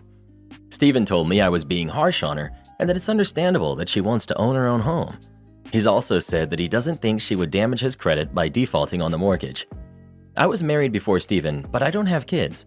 That being said, it cost me thousands to make sure my ex-husband would never have access to my finances again. Am I the jerk for thinking that co-signing a house with his ex is a bad move and that she should go get a job if she wants to own a home? Not the jerk. This is a disaster waiting to happen. Well, what do you think? Should OP's husband co-sign for his ex-wife's house or not? Please let us know. He's considering doing something this dumb, and he's a doctor? Yowza. Hope he makes better decisions when it comes to his patients. Am I the jerk for kicking my fiancé and his friends out of the house when they played video games all night? My fiancé, Henry, and I had our firstborn, Dom, 2 months ago. The first month was very complicated, many sleepless nights and stress, nothing unusual. Now Dom is sleeping a little more, but we still wake up at night. Last Wednesday, Henry asked if about 3 of his friends could come over on Friday for them to play, and he could be free of responsibilities for about 2 to 3 hours. I thought it was a reasonable request, because I already asked him for the same one time, and he was fine. As I know it gets noisy, I visited my mother with my baby and had dinner with her. It was a good time, and I came back. They were still there, and my fiancé pulled me aside, saying they were having fun, and if they could stay another hour. I reluctantly accepted. The noise wasn't too bad. Less competitive game. I put my son to sleep after 30 minutes, and I went to bed myself. After 2 hours, I, who am a heavy sleeper, woke up, and right after that, Dom woke up. I went into the living room where they were, and I gave Henry a hard look, and he asked for another 30 minutes. I accepted. I was too tired to think straight. It took longer to get Dom to sleep. He even needed a bottle. I went back to sleep. I didn't even see if they were gone, and I woke up again with noise, and it was almost 2 a.m. Keep in mind that I went to dinner with my mother at 8 p.m., just like Dom, who was already stressed since that first time. I stormed out of the room and kind of screamed, asking if they knew what time it was, and they started laughing. I told everyone it was time for them to leave, and they and my husband started saying that another hour wouldn't hurt me, and that Henry deserved a break from being a father. I don't know if my fiancé was drunk, but he kept nodding, saying he was having fun. They started pressuring me to stop being annoying. That's where the part that maybe I'm the jerk begins. I was very annoyed with everyone. I opened the front door and said for everyone to get out. Everyone was embarrassed, and Henry was super embarrassed. He tried to retort with me, and I completed by saying that since he wants to spend time with his friends so much, he should stay with them tonight. Everyone left, my fiancé too, and I finally had a night's rest after putting my baby to sleep. I got a lot of messages from everyone that it was disrespectful to kick them out of the house. Henry said he had asked for a few hours to rest, and I didn't know how to respect his request, besides humiliating him in front of his friends. Am I the jerk? Not the jerk. You agreed to 2 to 3 hours, gracefully acquiesced to an extension, and it went 6 hours before you blew up at them. If Henry wants to play into the wee hours with his buddies, he can do it at their place once in a while, but not where an infant is sleeping. Also, there's no such thing as taking a break from being a father, and Henry needs to understand that now. Agreed completely. While yes, it's good for people to get out every once in a while, that doesn't change the fact that they still have kids. When they decided to have a kid, or had one accidentally and decided to become parents, they signed a contract to be there for that kid and raise them for the rest of their lives, or until the kid is old enough to fend for themselves. Henry needed a slap in the face that being a father is no joke, and that it's only been 2 months, and if he can't handle that, then tough crap. Not the jerk. Not the jerk. You honored his reasonable request, and he proceeded to take serious advantage. They were continually waking you up and the baby. He owes you a huge apology, and if he and his friends can't be respectful, don't agree to this again. Well, who do you think is the jerk? OP or her fiancé? Please let us know. If you were being loud with your friends when I was trying to sleep, you'd need a new head. My community college credits don't count? Okay, sign me up for all your classes, Professor. I went to a pretty bad high school. They had very few AP classes, so my parents signed me up for local community college classes for physics that I attended after school. Fast forward to my first year at university, and I go to apply my CC physics credits to get out of taking redundant classes. University requires me to take physics 4A, 4B, and 4C, each being a prerequisite for the next. It was like classical physics, electromagnetism, and quantum physics, or something like that. Since I had taken all 3 in community college, I'd be a year and a half ahead. The first problem I ran into was the registrar's office wouldn't automatically apply the community college credits to cancel out the required credits for graduation. I had to get the professor that taught the course to sign off on it, and for that semester, the same professor taught all 3 classes. I meet with the professor, and he refuses to sign the forms. Community college is a joke, especially yours. You need to take 4A, 4B, and 4C here if you want to graduate from this university. Feeling defeated, I went to register for 4A, but then I noticed something. While the online system wouldn't apply my community college credits to eliminate the required physics credits, it did apply the community college courses for the required prerequisites. So I could register for 4A, 4B, and 4C all in the same semester with the same professor. In fact, because it was the same professor, none of the course times conflicted. He arranged all 3 to be in the same classroom back to back. No need to run around campus either. First day of class, I sit front row for 4A. Don't know if the professor noticed me then, but once class ended and everyone else got up, I stayed in my seat waiting for the next one to start in 10 minutes. He glanced at me funny as he went through 4B. When that ended and I didn't get up, he approached me. "I'm sorry, but you're going to have to leave. I have another class soon." "No worries, I know, 4C. I'm enrolled in that too." "You can't be enrolled in all of them. They have prerequisites." He checks his enrollment sheet, and sure enough, I'm enrolled in all 3. He tries to convince me that I'll fail if I stay, but I tell him not to worry. I'm not gonna lie, it was tough sitting through 3 hours of classes, 3 hours of midterms, and 6 hours of finals, but I had already taken all these courses. In the end, I got an A, a B+, and an A-. But best of all, I got to knock that jerk down a notch. Edit. It was thermodynamics and waves for 4C, not quantum. Am I the jerk for not making my daughter do chores she hates doing? I'm 36, female, and my daughter is 16. Her dad and I split over a decade ago and we share custody. Since lockdown, she's been with him, and now he's living out of the country, so she's with me full time. Since lockdown, my finances took a blow. My ex couldn't help out much, and my brother and wife had space and needed help with the kids, so I moved there. Sister-in-law's brother passed recently, leaving his kids, who are 4 and 6, with her and her husband, who already had 3 kids of their own, who are 17, 13, and 15. My brother is a doctor, and his wife needed a lot of help. I helped out as much as I could while staying here. She and I butt heads a few times since our parenting styles are different. I think the kids should spend more time being kids and not washing a million dishes after dinner. She had a system, a chore chart. Every other week it changes. Everyone is a part of the chart, and her kids don't mind as much, but I do. Since my ex left, my daughter is with me. She hates the chart and feels like it's crazy for her to clean up after everyone, like the dishes or vacuuming. One night, my daughter didn't do the dishes, and my sister-in-law caught her before bed and asked why. My daughter told her she didn't want to do them. Sister-in-law said she has to do them, as she's a part of the mess, and sister-in-law can't make breakfast in a dirty kitchen. An argument started, and I got home to it. I spoke to my sister-in-law, saying it's truly unfair because she's only one person and isn't making a big mess, and my daughter said she isn't a part of this family unit. Sister-in-law said okay and did the dishes herself. From that moment, my daughter isn't invited to do any fun activities with the family. Sister-in-law normally baked goodies for her church and the kids help. She loved helping, especially the older ones. My daughter loves it as well, but they started without her, and when she got there, she never got her normal duties. Sister-in-law took the kids out most Saturdays to have fun. My daughter wasn't invited. The older kids are being cold with my daughter because of how she shouted at their mom. I think it's ridiculous to shut my daughter out from all of this. I told my brother, who says those activities are family activities, and since my daughter isn't a part of the family unit and pulling her weight during the hard parts, she cannot enjoy the good parts either, especially since I'm not bringing in any money. Just because she doesn't want to do the dishes.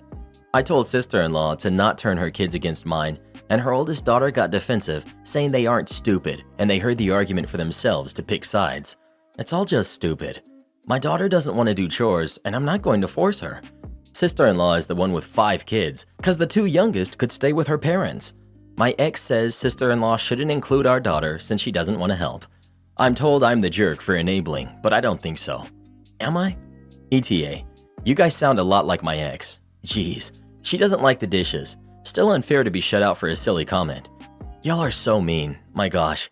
I'm mostly the jerk, but y'all not seeing it from my side, which is okay. Thanks for the wonderful messages though. You're the jerk. She said she wasn't a part of that family, now they're treating her like it. Why the shocked Pikachu face? You don't get to say things like that. Not do a chore because you don't want to, and expect you get some kind of special treatment. Sister-in-law's kids sound really well behaved, grounded, older, and intelligent enough to not be affected by OP's kid behavior. You're the jerk, and so is your daughter. Pull your weight, and tell the daughter to as well. You are literally one step away from being homeless, and you're already walking down the path of being a bad parent. You do make the kids do chores they don't want to do because she lives there. She uses dishes, she uses their electricity and water, and enjoys the advantages of indoor living. Your daughter was rude and petty about not being a part of the family, and your in-laws have every right not to include her in family special events since she was outrageously rude. You and your ex don't have your crap together and are raising a spoiled brat.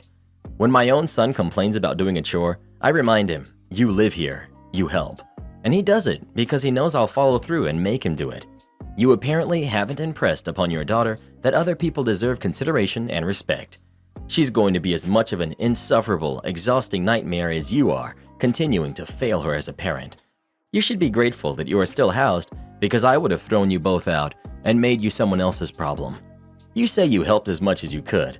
That means getting your and your daughter's attitudes in line and backing your sister-in-law up, as she is the female head of that household. Am I the jerk for rubbing it in my boyfriend's face how much I make in front of our friends? We've been together for 2 years, living together for 1. When we were on our first date, he asked me if I pursued a higher education after school, which I didn't. I explained that I failed high school, and he couldn't believe it. He was a high achiever and couldn't possibly understand how somebody could fail high school. He finds it amusing to tease me about it, and truthfully, it doesn't bother me. I have a good job, and I've done great things despite not having a traditional education. At the very worst, it's a little annoying, but I refuse to lose sleep over it.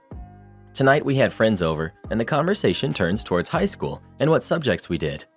I listed off what I studied in my final year, and he began to laugh, saying that it didn't matter because I failed anyway. Then, since he had had too much to drink, he took it a little further and started poking fun at how only idiots fail high school. I tried to play it off, but the alcohol got the better of me as well, and I snapped, responding, "That's why I earn $48 per hour and you earn 26, right? Because you did so well in high school and that set you up for success?" Him and one of his friends said that I had ruined the night, but a couple of my friends said he had it coming. Not the jerk. He did have it coming. Not to be the leave him person so early, but if he did that on the first date and has been a jerk about it ever since, why stick around? You can find someone who doesn't find it funny to demean you as fun. Am I the jerk for walking out of a co-parenting meeting I planned? I, 22 female, broke up with my ex, Tyler, 26 male, after I caught him cheating with Tina, 19, 7 months ago. Tyler and I have a 3-year-old baby together. When we broke up, we sat down and discussed custody of our kid. He's supposed to have our kid every other weekend, but he visits every few days and takes our kid out after work. Overall, that part has been okay. Crappy boyfriend, great parent. After Tyler and I broke up, he immediately started dating Tina. She has been the only issue with us co-parenting. She's convinced I'm trying to get back with him, and she's constantly saying she's going to adopt my kid and that I'd never see them again. I have talked to Tyler about this, but he won't have any of it and thinks I'm just trying to start crap with Tina. I'm not. I don't want him back, hence why I left him. Here recently, like in the past 3 months, she's been trying to lay down ground rules with our kid, aka baby can't have sweets, baby isn't allowed to have a babysitter without her approval, baby's bedtime, what he eats, what he watches, what he plays with, who the doctors are, etc. It's been miserable arguing that she's not the baby's parent and she needs to back off. Anytime Tyler and I get together to discuss anything to do with our kid, she's there talking over me and acting like her word is law. Now the big problem. I called Tyler and asked to meet up at the park to discuss preschool while our kid played. I told him I did not want Tina there as this is a discussion for us as our kid's parents and I didn't want her input. He agreed and we planned to meet yesterday. Baby and I got there first and he was playing on the playground when Tyler showed up. Guess who was with him? Tina. I tried to grin and bear it and just have the discussion, but Tina started in. She didn't want baby to attend a public preschool and she wanted to homeschool him as it would be better for his development. Anytime I tried to give my thoughts, she would talk over me. I finally had enough. I told her to shut her mouth, that she was not the parent and this wasn't her decision. Tyler got mad and said she should have a say. I got baby packed up, told him to give daddy a hug and we left, all while Tina was yelling and insulting me. I called Tyler later in the day to discuss what had happened and he told me I was being a jerk. He said I should have heard Tina out as she was only thinking about the baby. I told him no, she was thinking about herself and I'm done talking about things if she was there. He got angry and hung up. I called my mom to rant about it all and she said I should have just ignored Tina as I was the one who asked Tyler to come out.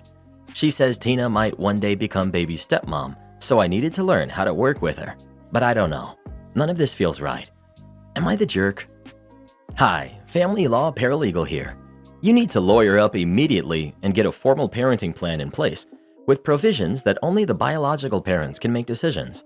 Also, put in place that if there are co-parenting conversations happening, again, it's only between the two biological parents. Then, when Tina starts on her BS and shows up, ask your attorney to file a notice of non-compliance. You may be able to force a no-contact order, different than a restraining order, on her. Either way, you legitimately need representation. She sounds aggressive and ignorant, which is a very dangerous combination. You want to handle the rush hour alone?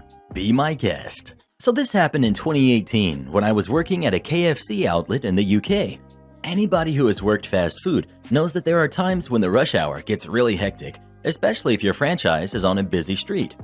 I worked at this place on the weekends because it was the busiest time for the store and the only time I could take out from uni studies. At our busiest, we dealt with about 1,000 customers in a 12-hour workday, and about half of them being in these rush hour slots. I was part of the front of house staff, which meant my job was to take orders, deal with and listen to the customers' questions and complaints, pack their orders, make ice cream/shakes, and hand them out as well. At any given time, I was doing 1, 2, or all of these jobs together. Since we would get so busy, we had always aimed to have about 2 people on the registers, 2 people packing, and 1 person specifically for handing out the orders by calling out the order number on the receipt. The handing out the orders job was the easiest part and involved literally just standing there, which is why most of our staff used to work that station when they were tired, myself included. Fast forward to 4 months into the job, and one of our old staff members, we'll call her Lisa, comes back to join the team again. She had been working there before I had joined, and so knew everyone beforehand. She was also kind of pretty, and this will be important later. Now before I proceed, I want to say that none of my coworkers had any issues with me, and that my boss loved my work. I was so well received at this job that when I left, they gifted me a guitar as a going away present. I had good English, and I'm very friendly, so I was immediately settled in. My coworkers even playfully nicknamed me Skinny and joked around with me all the time. However, Lisa didn't like that because she could see that I was the center of attention due to my hyper energy. One fine Saturday, I go into work and realize that I've been made responsible for the part of the front of house process, which is to yell out order numbers and give the customers their food, dealing with anything that might be wrong or missing. Fair enough. I had a really busy Friday and was hoping for something easy to do. I spent the first 6 hours of my shift doing this stuff And after the staff for the first half of the day left, I decided to help the remaining staff out until our coworkers for the second half of the day came in. In comes Lisa for the second half of the day, and she's been made responsible for packing the orders, which is probably the most taxing job. This part of the workflow is so taxing that it always has at least 2 people handling that station. We were short-staffed that day, and so Lisa was tasked to do this job alone, which was probably not the best decision by my manager. However, since she had worked there before, he trusted her to get the job done. We also had a rotation for our posts, and it was her turn to handle that section that day. As if by some stroke of luck, rush hour started right as she came in, so she didn't even have time to prepare herself. What's even funnier is that she came in with a bad mood, so she definitely didn't want to work that day. Now, one important detail here is that we have a large screen right above the packing section that the customers can see, which displays their orders and details of their order, and the order number displayed on it. Customers can have a look at that and be patient as they wait for their orders to be rolled out.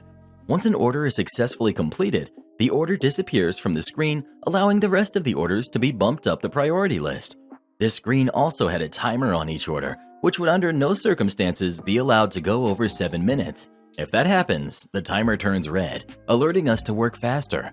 Usually, this screen is not supposed to go beyond 7 orders at a time, but it has enough functionality to display up to 15 orders. Now, Lisa was trying her best, but as the rush hour increased, the amount of orders waiting went up exponentially and the customers started to line up. The screen went beyond 15 orders waiting with red plastered all over it, and at this point, it was obvious Lisa couldn't handle the packing section alone. One of my coworkers nudged me to go and help her out, since I was basically doing the easiest job just standing around. I decided this was for the best, and so I walked up and started packing orders next to her. As I did so, she stopped doing the packing, looked at me dead in the eyes, and with the most threatening look said, "Go do your own job." I tried to be nice as usual and explained to her kindly how crowded it was getting, but it was obvious that she didn't want to listen. Not wanting business to be affected, I decided to go alert my manager. But just as I was about to go ask him for some advice, she says in the most condescending tone, "I don't know why you're trying so hard to work next to me, but it's honestly creepy and you should stop." Now, I will admit I'm an average-looking guy, definitely not in her league, but she was under some sort of misconception that I had somehow developed feelings for her. She was probably used to guys running after her and placed me in the same row without even getting to know me, which I found incredibly disrespectful. When I realized that that was how she thought of me, all of my will to want to help her flew right out of the window. I casually walked back to my station and grinned, knowing what was about to unfold. In the next 30 minutes, the screen was now full with about 40 orders waiting. In fact, there were so many orders waiting that you couldn't even see half of them on the screen because they were so down on the list. Customers were standing around disgruntled and hungry, looking at Lisa as she was packing, running around trying to do everything by herself. My coworkers had seen how she had treated me, and so none of them approached to help her out. She was all over the place with the orders, chucking the bags in the air towards me, dropping fries on the floor, missing items, and the customers were complaining to high heaven at this service. I mean, even by fast food standards, this was bad. Since I was the one handing out the orders, I was hearing all the complaints and trying to sedate the customers as much as possible with the biggest smile on my face. It was pretty bad, and the only time I had ever had fun listening to people complain. What made it better was that the customers knew I wasn't to blame, and so we silently judged Lisa together as we watched her run around in a frenzy. Making casual trips to the back as Lisa was visibly shedding her hair out of stress was the best part because I was just doing my job, whilst Lisa was halting the entire business by herself. Lisa just dropped some fries on the floor. "We're gonna need a new badge." That burger that Lisa just sent out, she put it in the wrong customer's bag, and they've just come back demanding a refund. A customer is complaining that the food is cold and wants a fresh burger. The thing is, the back-of-house staff were doing all of their work on time, so cold food and the like was not their problem. But because Lisa was messing up, they had to follow and remake the food, which meant wasting materials and also a bad mood, as they had to work extra for no reason. That's when my assistant manager, whom I was really good friends with, ran out to the front and asked in a concerned voice, "What's going on? Why aren't you helping her out?" I explained casually what Lisa had told me after I had tried really hard to help, loud enough so that the customers could hear, and you could tell by the look on my manager's face that this wasn't his first rodeo with Lisa. Dejectedly and quietly, he turned around and started helping Lisa to pack without saying another word to me. What made it even sweeter was that after about 5 minutes, another senior member of staff came to the front and chucked Lisa out of her situation and towards the back of house staff because she was being such a hindrance. In about 10 minutes, all orders were cleared and the dust had settled. I was then tasked with handling the packing because I was the fastest at doing so, whilst Lisa had to prep burgers in the back over the smoldering heat of the fryer, which probably melted off all of her makeup on her pretty little face. Imagine all the crap she was getting from the manager, and the embarrassment she had just faced in front of an entire crowd of people was probably just the most satisfying feeling I've ever had. Not because I was happy she was struggling, but because I got back at her for thinking I was below her, just because she was a little bit better looking than I was. And the cherry on top was the fact that she had asked for this all by herself. Justice served, but the orders weren't. At one point, I even walked to the back to see how she was doing. I found her hunched over the fryer and couldn't tell if what was rolling down her face was sweat or tears. However, the look in her eyes was the most delicious treat ever. Needless to say, Lisa never worked the packing section alone again and tried her best to get along with me after that fact. But I never helped her of my own volition unless she specifically asked me to. I didn't want her to feel creeped out after all. Support our channel by joining as a member today, and we'll give you a shout out in our next video. Or come watch this video next. You won't believe what Karen does in that one.